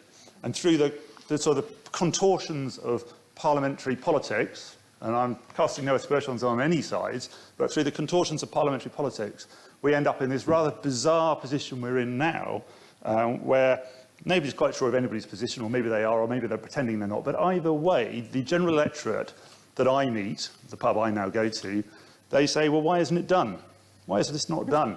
And so they're not going to take a decision in Parliament, a Westminster Parliament decision, even if it's a meaningful one, as the answer to that question. They're only going to take what they gave before, which is their opinion in a referendum or a general election. And that's what I say. And I think it's very important that those people who voted to leave, and the reasons that they voted to leave, that those reasons are dealt with, that you have to go and answer those questions. You have to give them the reason to want to stay. And so, and only once you've done that, and once you've asked them again, do you want to stay or do you want to leave, will they accept? Because if we have a referendum again and there's a narrow margin to remain, we're going to be in as much of a mess in terms of social cohesion as we are now. And that's why I think that the general public won't pretty much accept, or the larger body of the general public pretty much won't accept a decision made in Parliament. I think we really need a public vote again, and it has to be, and I hate a referendum, but it has to be either a referendum or it has to be a general election which is fought on the deal, not fought on the kind of politics around leaving and going and what the referendum meant in the first time round. So I'm with the original motion unamended. Thank you. Mr. Blanco. One of the things that disturbs me is this sort of insipid idea that those people who voted to leave are somehow non-pro-European. I think this is creeping sort of idea that only those who voted to remain can be pro-European.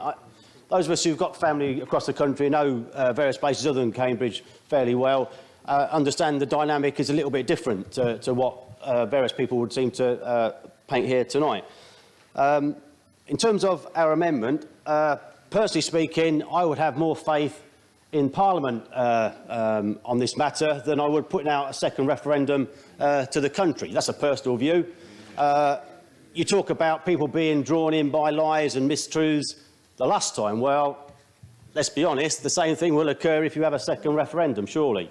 Surely we've got far better people to make this decision, who understand the issues, who are fully aware of the consequences and the issues that are being discussed in Parliament itself. So I would feel it would be more prudent for that to take place there. There's this other point. You talked about the expressed will of the people. And again, the will of the people meant we've got a Tory government. Did people understand the full consequences of that when they voted? Probably not. And like again, the express will of the people was to leave. I'm sorry, that is a democratic fact. 52% voted to leave. I voted to remain, but I have to accept the will of the people. And it's about time other people understood that there's a bit more to democracy than just supporting your own one-sided view. Thank you. Councillor Austin. I wasn't going to speak on this either, but it's my last opportunity, so I thought I'd say something.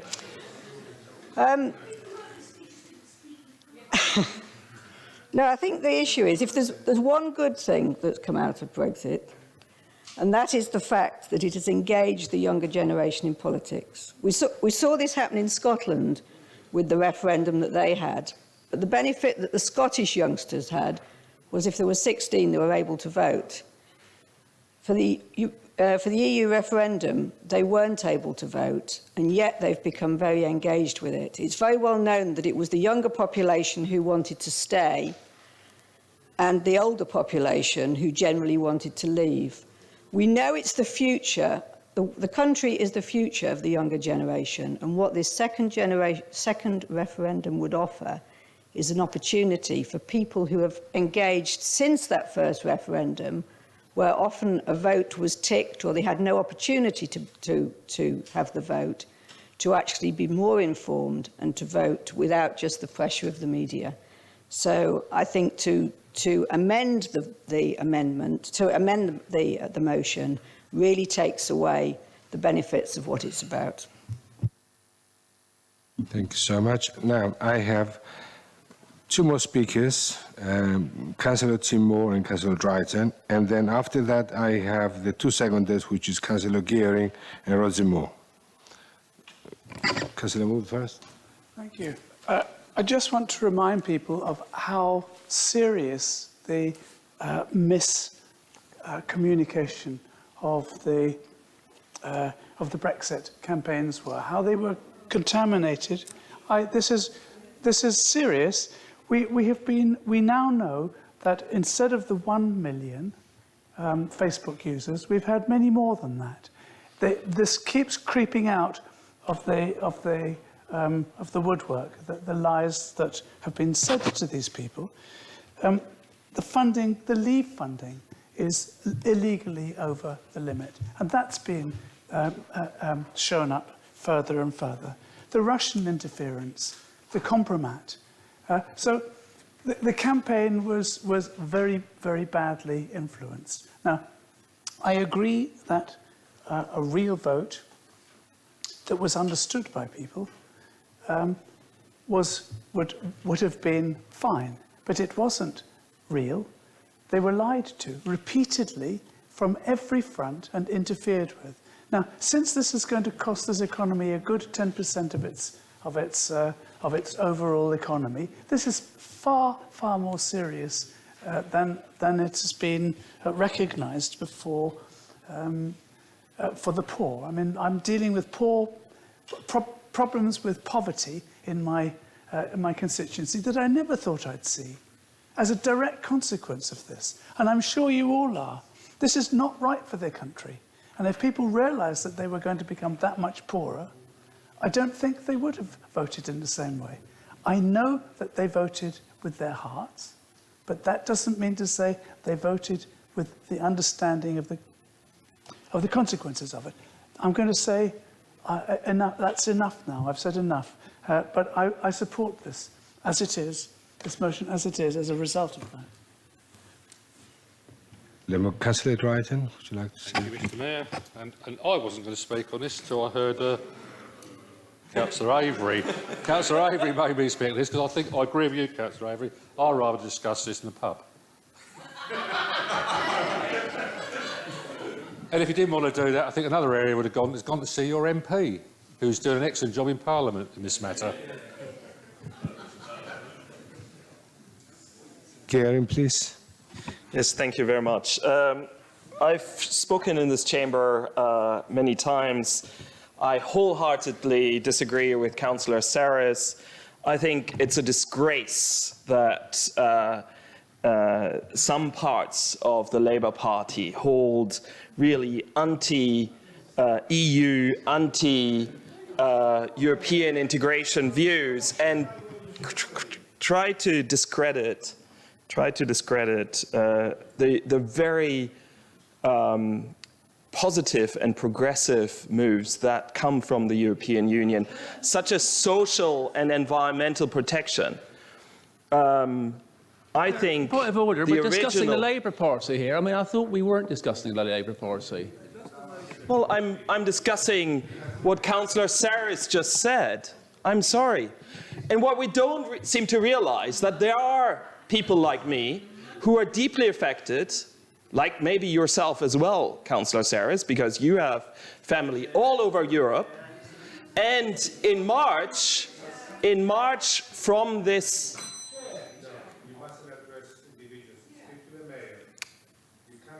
Mr. Mayor, sorry. Yes.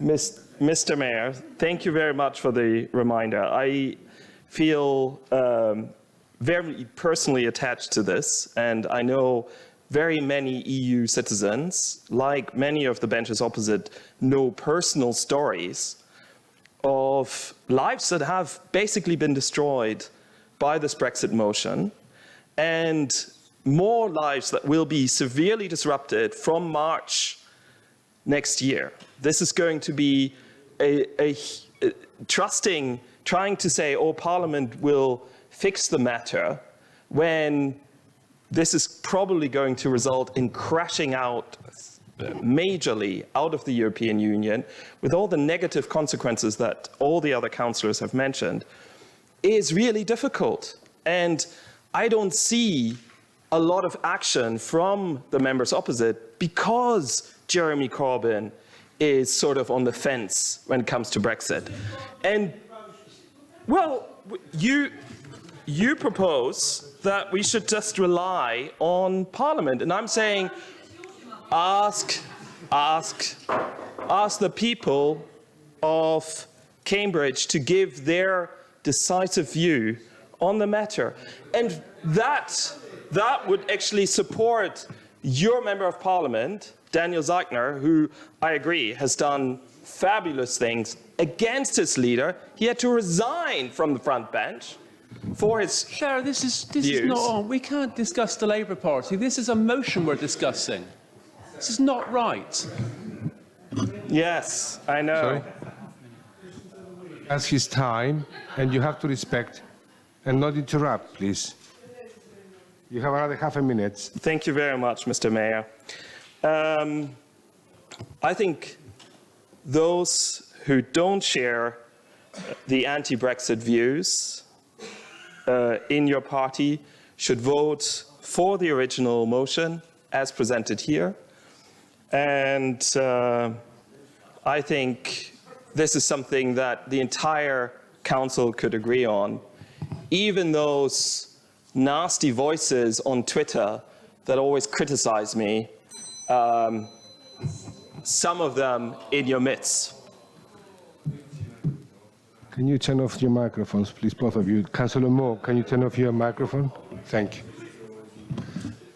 Councillor, 6 minutes to speak. And please do not interrupt here. Yeah. Hey, shh, don't interrupt before I've even started. I will. It's clear that the government's Brexit negotiations are not going to plan. This could be attributed to the fact that their expectations and the promises that they made during and after the referendum about a deal with the EU were completely unrealistic. Some could even say impossible. But I would argue that this has been compounded by their aggressive and confrontational approach to our European partners.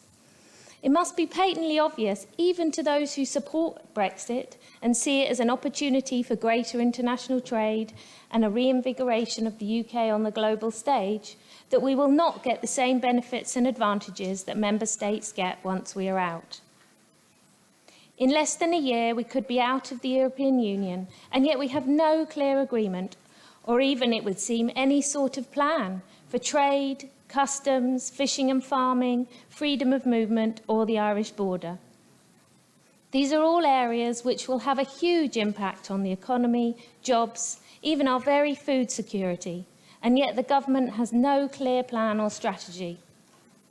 It's hard not to get the message that this Tory government don't really take the future of our country seriously, which is proven by their choice of Boris Johnson as a Foreign Secretary. They certainly don't take the future or livelihoods or even lives of our residents seriously. From the very first day after the referendum result, our fellow EU citizens living and working here have been left completely in the dark about where they stand. This is not only an ethical issue regarding how we treat our fellow human beings, but it's also a completely backward step for our economy and the functioning of our society, as we need these workers to do a wide plethora of jobs, keep our hospitals, schools, farms and businesses up and down the country running. The Labour Party have always fought and campaigned to ensure that the rights of EU nationals living and working here are protected. But the recent appalling treatment that the Windrush generation have been subjected to has highlighted that under this government, they're not in safe hands, either through design or complete incompetence. As we've heard this evening, calling the referendum on leaving the EU was a catastrophic decision based on an abdication of government responsibility. However, we must not forget that it was the Lib Dems who called for and supported the referendum. A referendum which, as well as the ongoing hurt and anxiety felt by EU nationals living here, has led to an increase in hate crime and has caused great division across the country. As has been said by Councillor Gehring, there are a wide variety of views in the Labour Party, just as there are in the Lib Dems. But because there are so few of the Lib Dems overall, their voices of the Leave Lib Dems are often not heard.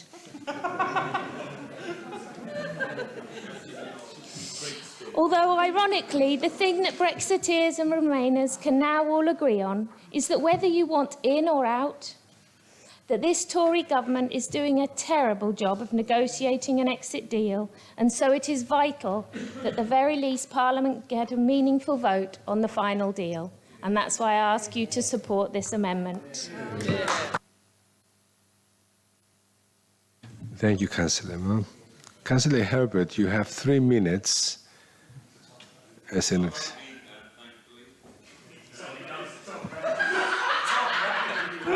So,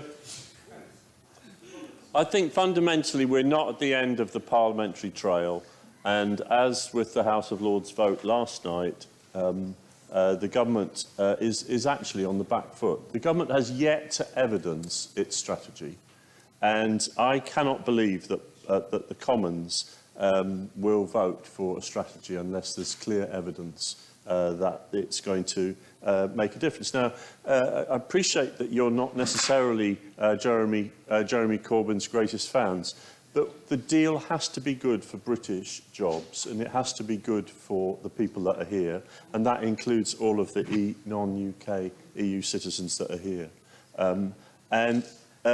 If we get to the point where Parliament can't actually agree a deal, then there's a chance that there's a different solution needed.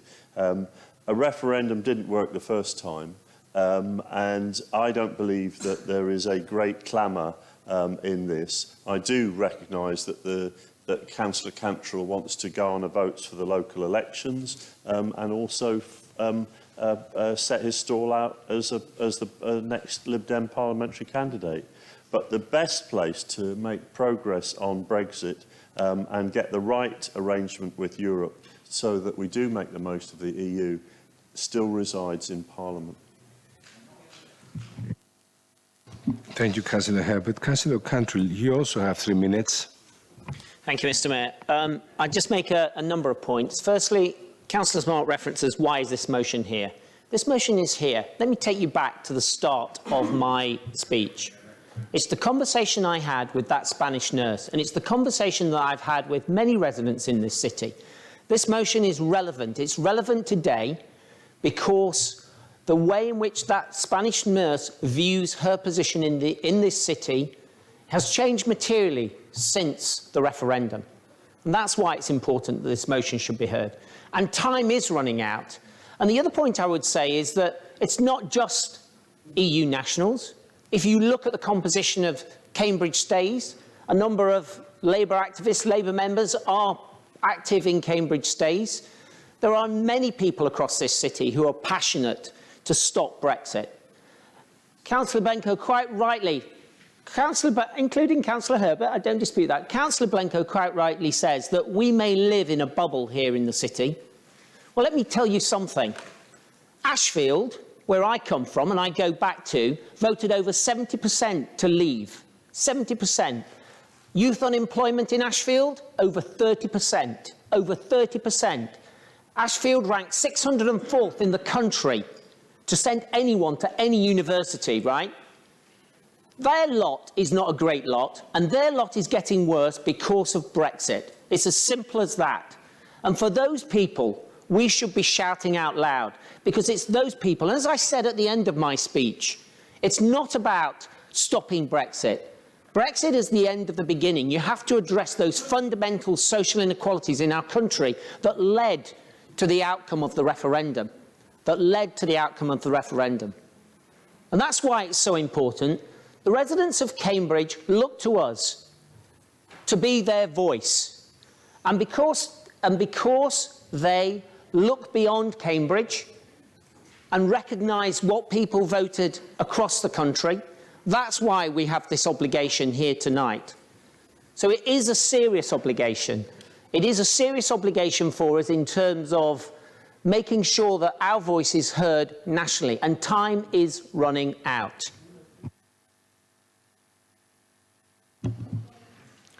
Thank you so much, Councillor Cantrill. Now, I will now go to the vote. Please, can Mr. Mayor, could I request a recorded vote, please? Okay.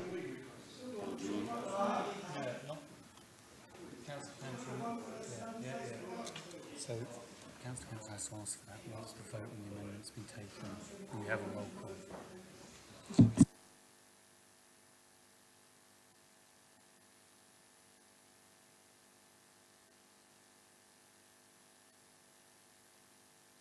Yeah, we take Councillor Cantrill.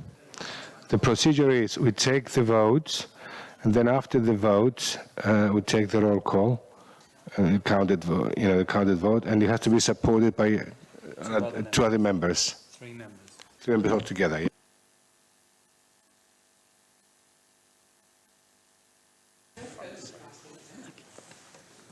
Go ahead. Yeah, can I declare interest, please? I won't be able to vote because I'm dealing with EU exit work as a civil servant. Thank you so much, for Councillor DEFRA. Okay, thank you. So we are voting now on the amendment, yes? So I will go to the vote. Please, can I see those in favour of the amendment? In favour of the amendment? So that's 26.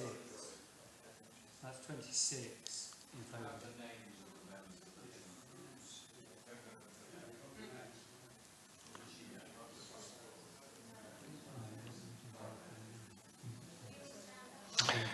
Yeah.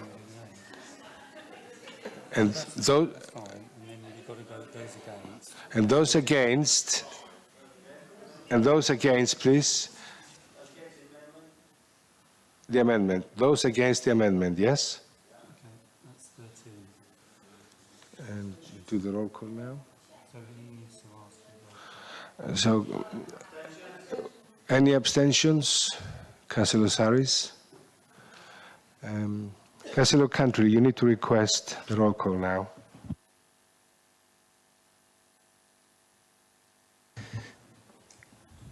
Mr. Mayor, I request the roll call on the substantive with the amendment.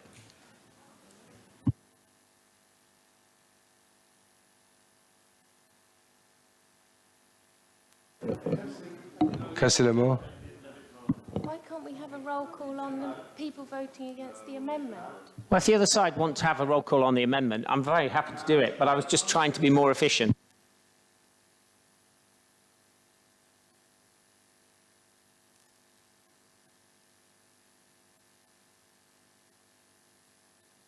Now, I will now go to the vote on the motion as amended.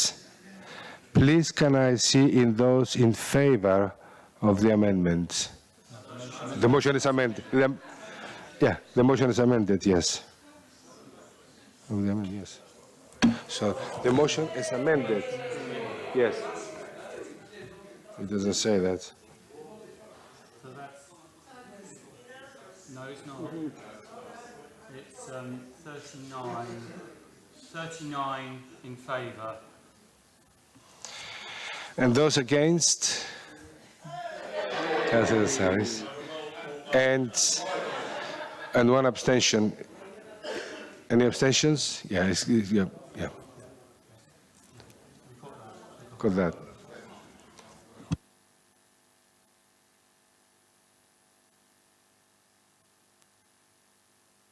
Did you want the roll call? No?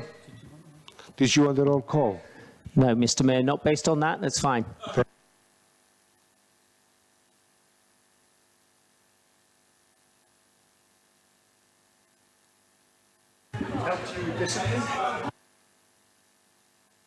If it helps with you, with your discipline. Moving on, we now turn to agenda item 6E. I call on Councillor Smart to move the fixed odds betting terminal motion. I understand Councillor Ratcliffe will second. You have 10 minutes between you. A briefing note can be found on pages 23 to 24 on your information pack. Councillor Smart, please address the Council.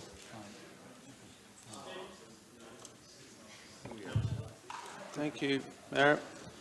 So, as chance would have it, my motion and Dan's motion comes at the end when we're all a bit tired. Yeah. So, betting. It's very exciting, really exciting, especially when you win a lot of money. Just the other day, I was thinking about a time when I was a child and I was playing a marble game in the gutter and for money, and that was exciting. I never had a lot of money then, so it was good to win, you know. But this thing that I'm talking about here today, fixed odds betting terminals, this is a different thing altogether. So this is, and when I speak about these, you've got the motion and you've got the briefing paper. I'm not going to talk about numbers. There are lots of numbers that I could quote you, lots of percentages. I'm sure some of you may have seen them yourselves online, doing some research, but I want to talk about what it actually means. So these things, fixed odds betting terminals, are the peak of the industry in terms of what they can achieve in terms of squeezing money out of the poor and the vulnerable in our communities. Now, there are other problems with online gambling, but this isn't online. This is a particular thing. These machines in betting shops particularly target poor and vulnerable people, and they're the ones that are becoming addicted to these dangerous machines. Now, my motion and Dan's motion is all about limiting the damage, as we see it, to people, and literally limiting the maximum bet to £2, rather than what it is at the moment, which is £100 or anything less than that. What I think I want to just say is that these machines are a part of a sort of bigger thing which you wouldn't really think of in this context, but the market economy. And businesses like gambling businesses work in a market economy and try to make money from it. But what I want to try to convince you today with this speech is that I believe that things have gone too far in that respect.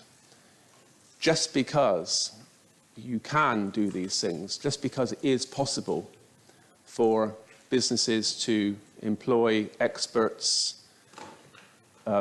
top graduates from universities who are big in big data. They can work out what people want, what they don't want. I can digress a moment. You know, when I go into a supermarket, I know I'm being manipulated by big data. What I buy is not what I want to buy, but what someone else is making me buy. It's the same in these things, and this is just the start as far as I can see it.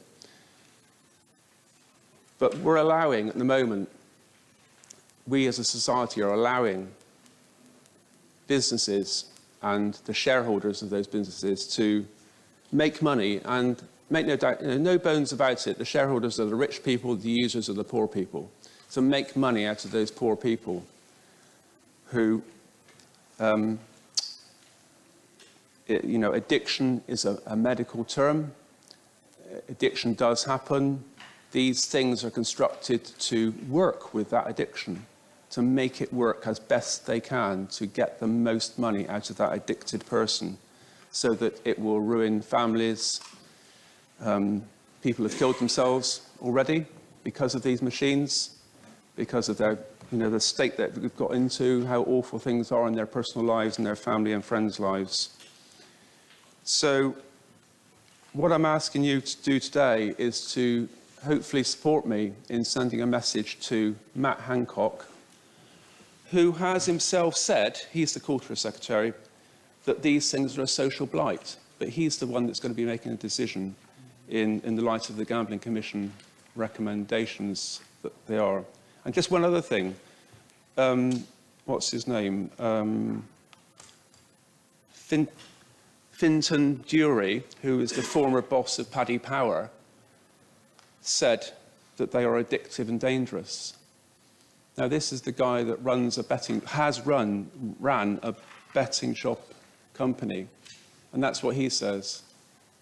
So I think the important thing is that there needs to be sensible legislation. If there isn't legislation and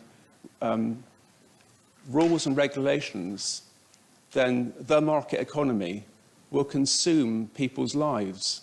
It literally will, because it's driven by shareholder interests. And those interests will not stop at any sort of moral or ethical position, as we might like to think. That just will not happen. So it's just a small thing, but I think if we can send a message to Matt Hancock and others in government that a £2 maximum stake on fixed odds betting machines is the only sensible maximum bet, keeping in mind the facts and figures from the motion as presented in front of you, that will be a good thing to do, I think.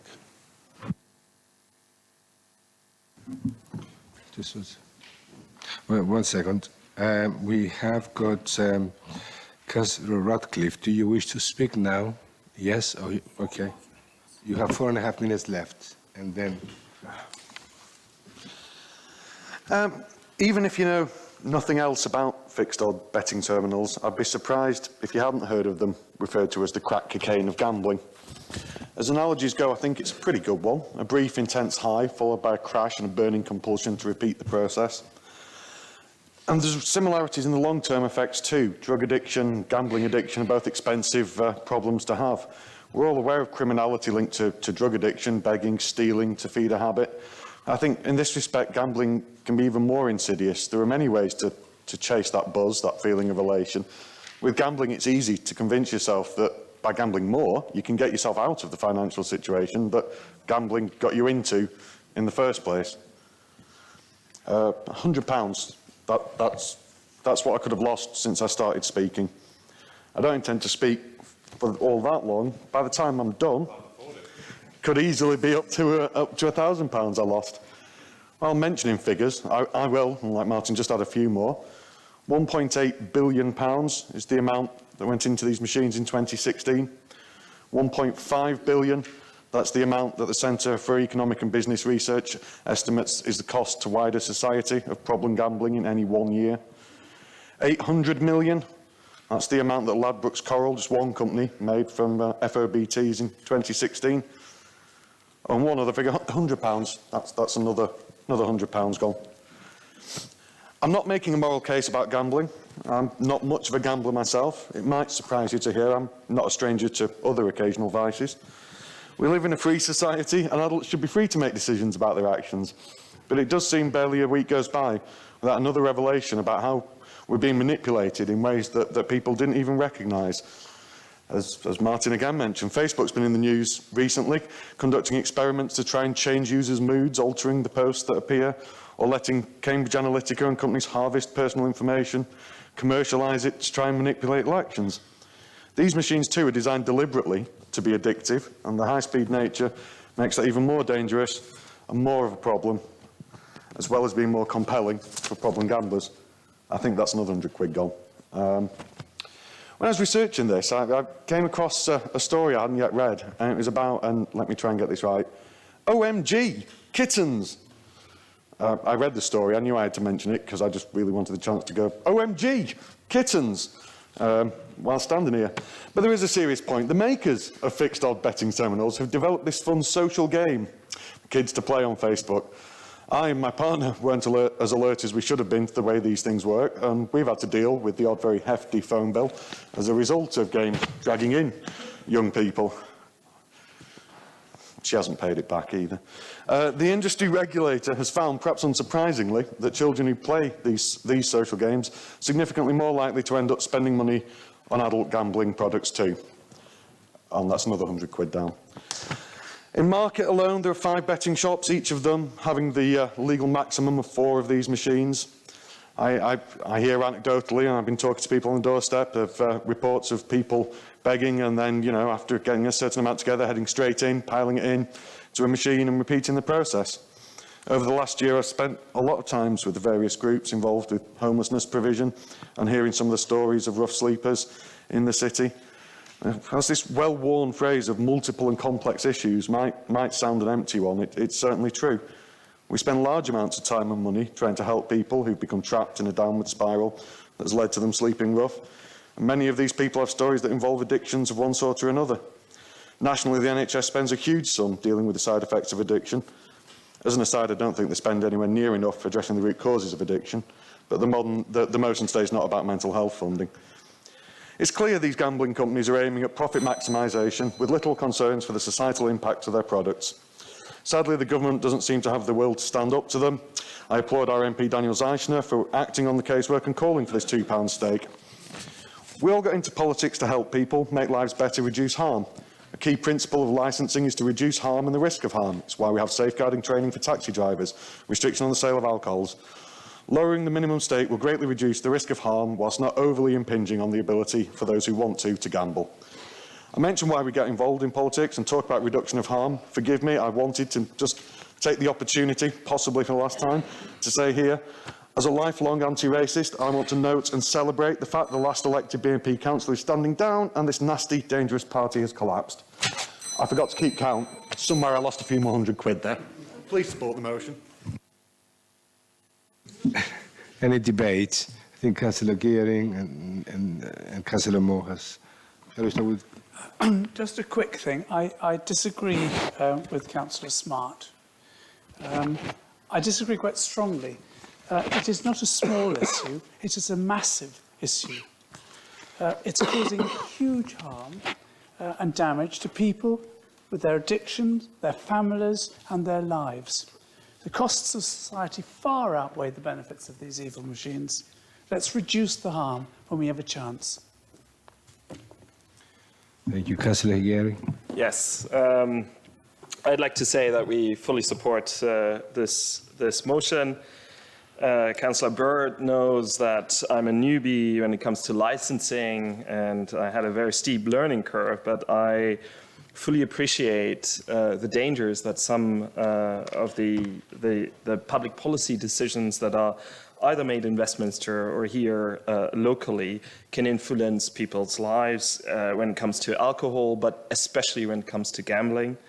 I think these fixed odd betting terminals having a limit of £100 means that lives can be ruined. Those of you who, like me, are addicted to Radio 4 will have heard that they had a whole hour on gambling and problem gambling this afternoon, which just highlights how lives are shattered, families are destroyed, people have to move away from the area because they owe so much money from people that they've borrowed from. It is a real scourge on communities, and I think, therefore, this motion should be fully supported.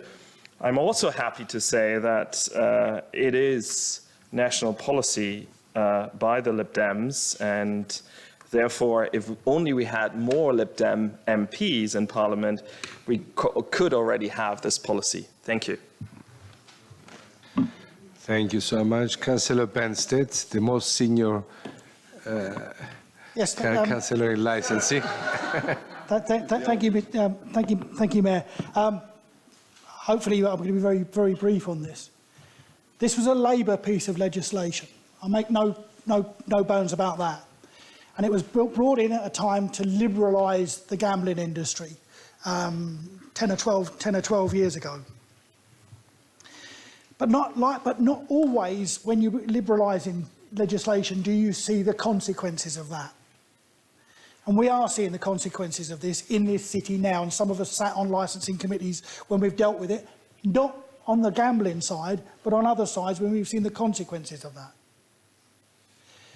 What these £100 fixed odds slot machines do is give people who have very little colour and excitement in their lives a taste of Vegas. They can go into a shop in Mill Road and they can bet £100, and it's made easier by the fact that you can get credit much easier these days. And then they find themselves in huge, and I mean huge, amounts of debt very quickly and have no way of getting themselves out of that. And we, on the licensing committee, sometimes get to see that. And we feel sorry for the people who have gone through that. We have to make hard decisions on that. Now, I'm pleased to see that leading members of the Labour Party have seen the problems with legislation that we brought forward and are supporting this dismantling of this, and hopefully will bring it down to a sensible level of £2.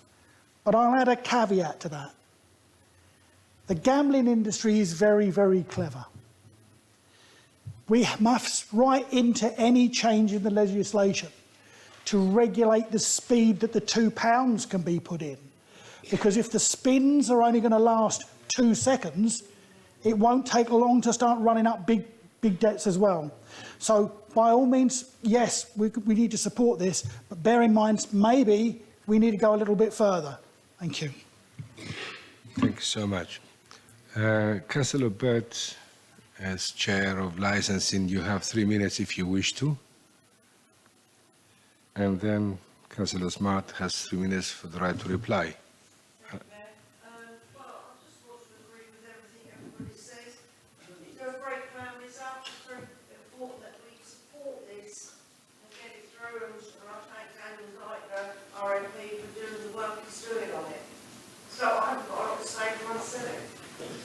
Thank you so much.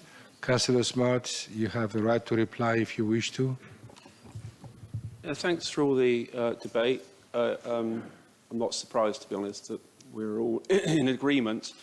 I think all I'd say is I hope that Matt Hancock will make a decision that's true to himself and not influenced by the industry, the tax revenue to government, which is substantial, or his own betting industry involvements on a personal basis for himself.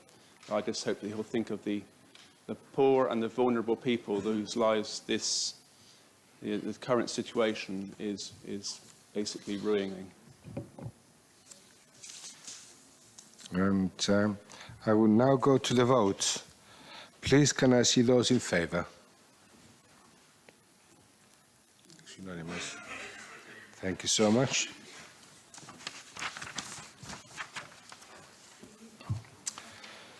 We now turn to the motion entitled Good Food for Cambridge, Agenda Item 6F. A briefing note can be found on pages 25 to 26 of your information pack. I call on Councillor Gillespie to move the motion. Thanks, Mr. Mayor. This motion is fundamentally asking for some research to pull together aspects of the council business and policy that deals with food, and to have a consultation to engage with residents about food, which is linked with an extraordinary number of aspects of council work. The motion comes to the full council because, having raised it with officers and in committee meetings a few times, I've felt that I haven't been heard, haven't been understood, and also thought that a chance for the entire council to contribute ideas to this before going out to consultation would make it richer. An archaic use of the word council describes a situation where a council was a group of people who debated things, discussed things, and reached a decision that was the sum of the parts of the contributors rather than a battle between the groups. I'd like something like that to happen in this case, if possible. And I think the time is ripe for change in the area of food. There's an enormous amount of awareness of the harm that food does, and the Cambridge Independent today, somewhat flatteringly, published the details of this motion alongside a picture of David Attenborough, which is appropriate in a way because it is David Attenborough who has made the problem of plastic use and habitat loss so clear for so many of us. And having the two side-by-sides helps to join the dots that it is our diet which is very largely linked to the state that the planet is in. However, it is scary to talk about diet and habit change as well. I think that a lot of people, if they were asked to choose between discussing their diet and changing it or discussing thermonuclear war, several would go for the war because it's so difficult to think about eating differently and making sacrifices potentially to make the world better for others. So the motion contains a lot of content. I acknowledge that. It's complicated. That's because there's a lot of different areas of council business that haven't really been pulled together and are inconsistent, I feel. So if we go through with this process, I'd like us to have one policy alongside the anti-poverty strategy which sets out a guideline consistent with the council's values. The way that diet affects the world in so many ways is clear. I've mentioned plastic, but I'll mention meat again. The harm that meat does is very difficult to overstate. As well as leading to habitat loss, the animal agriculture industry leads to antibiotic resistance and enormous danger of being unable to medicate ourselves against disease. The health implications of red meat put an enormous strain on the health service. And aside from all that, meat fundamentally involves killing. The animals suffer, the other animals around hear the screams of the animals, the people who have to work with abattoirs and the people who have to throw young male chicks into a grinder because they don't lay eggs and they're not useful to the industry. It causes enormous harm, psychological, economic, health-wise, and habitat loss. The architect of the sugar tax, which has recently come into effect, is now looking at a meat tax as a follow-up because of the consequences of eating meat. And it's schemes like the sugar tax, the ban on plastic cotton buds, the bottle deposit scheme that make me believe we can get new things into effect if we act now, if we take the opportunity to engage people and say, are you up for doing a bit more? Can we help you in some way to live differently? If we wait, the mood may change again and we may miss the opportunity, the chance to get a mandate to change the way that Cambridge Live runs events, the way that community centres are designed, the way that procurement for food is done. The Cambridge Independent also said Cambridge poised to be a leader in sustainable food, which is actually a bit more than I was expecting, because I just thought we should have a policy that really governs all of this and means that future policies aren't so all over the place, aren't so spaghetti-like. But actually, why not try to become a leader in sustainable food? Yeah, being a gold sustainable food city could be possible. We've got some of the leaders in the agri-tech industry here. We've got the Cambridge Food Hub setting up the Harmony Food Hub's chain of businesses, which they hope will be in every city eventually.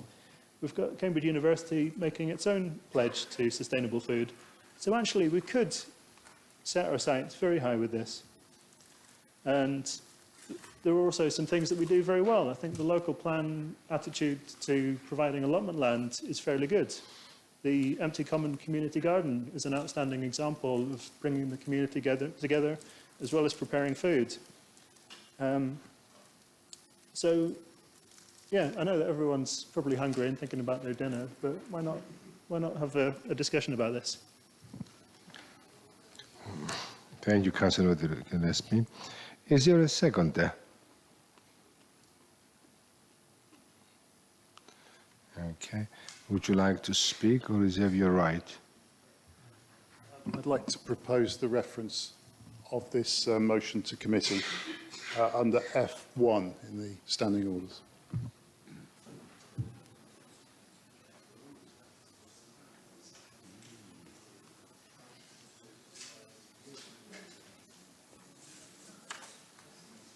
So the mayor's asked me to explain what's just happened, and we're talking about Council Procedure Rule 13.8. Once a motion has been moved and formally seconded, but before the seconder has spoken, a member may propose that the motion is referred for decision or recommendation to the Executive Councillor, within whose powers of determination the subject of the motion falls. The member proposing referral, Councillor Bick, shall identify one or more of the grounds for referral. And under the scheme, he's saying that it should be referred because there is an overriding need for further information, research or professional advice before the motion can be properly considered.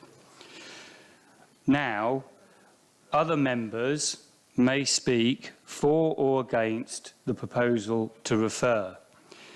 Any member who chooses to speak has 1 minute.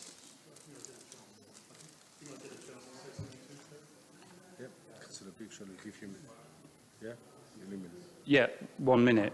You have 1 minute, Councillor Big. Thank you, Mr. Mayor. I propose the reference back from a point of view of sympathy with much of the sentiment in this motion, and members on our side share many of the views that has brought this to the Council. However, I don't feel that this is at this point in the format that we could wisely adopt it as a policy of the whole Council. And I do think that we would need to have more information about feasibility, more information about cost, and more information about the implications on other things we as a Council are committed to. And so I'm proposing this from a pretty positive point of view, but saying that I think one would need to know more before one could commit the Council across such a wide range of measures and activities.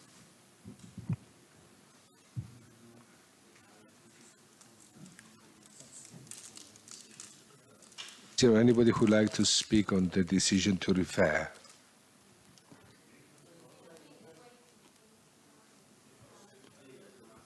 Yeah, go ahead. Thank you. So, although I do agree with many of the points in this motion, I would agree that it's too wide-ranging, it's too broad, and we're not in a position to support it now. I did actually consider proposing an amendment which edited much of it and then proposed bringing a report on sustainable food policy to Environment Scrutiny Committee, but actually, because it's so broad, it didn't really make much sense. So then I was going to propose anyway that I bring a report. So it seems that we're all in agreement. So I commit to bringing a report to Environment Scrutiny Committee on sustainable food policy. The difficulty is that this is so wide-ranging. We will keep it to sustainable food policy. For the vote or not?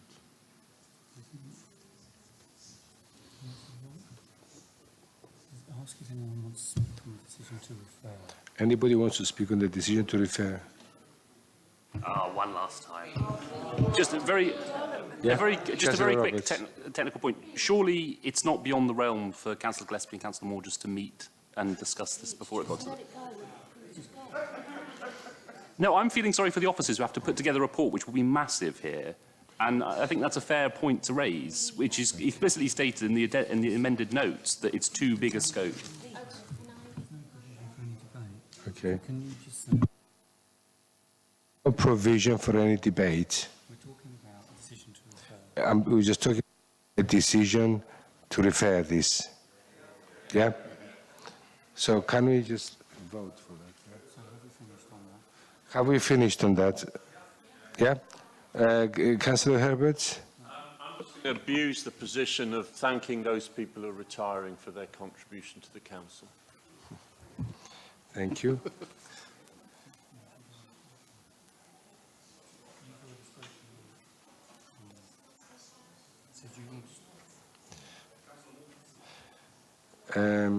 Is he allowed to come back? Does he have a... He's talking about a decision to refer to the committee. Is that right? Yes, he is. Okay, so is that You have 1 minute, Councillor Gillespie. Thank you. Yeah, so I would like a chance to respond to the recommendation to refer. This would now be to the Environment and Community Services Scrutiny Committee, since they're being combined, which seems appropriate since food is involved in environment and also in community. The anti-poverty elements would also fit into this and overlap, I think. I would prefer for this to be approved by the Council so that a consultation can begin. I think this is a matter of some urgency because it's climate change, species extinction, but I'll accept the decision of the Council, and if it's delegated to Scrutiny Committee, then I hope that I'll be able to help there.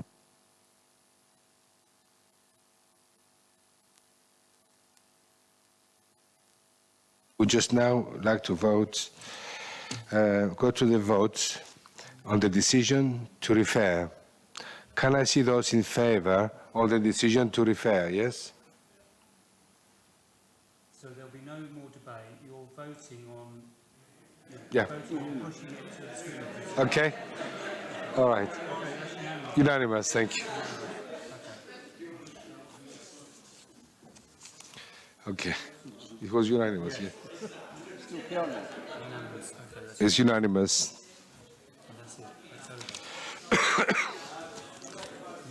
Finished. You're against it. Sorry. One against, yeah? Now, agenda item number 7. Written questions. Members are advised that no written questions have been received for this meeting. Members are asked to note the urgent decisions taken as reported. The next meeting of the Council is the annual Council meeting on the 24th of May, 2018, starting at 11 a.m. in the morning. Good night and a safe journey. Thank you so much.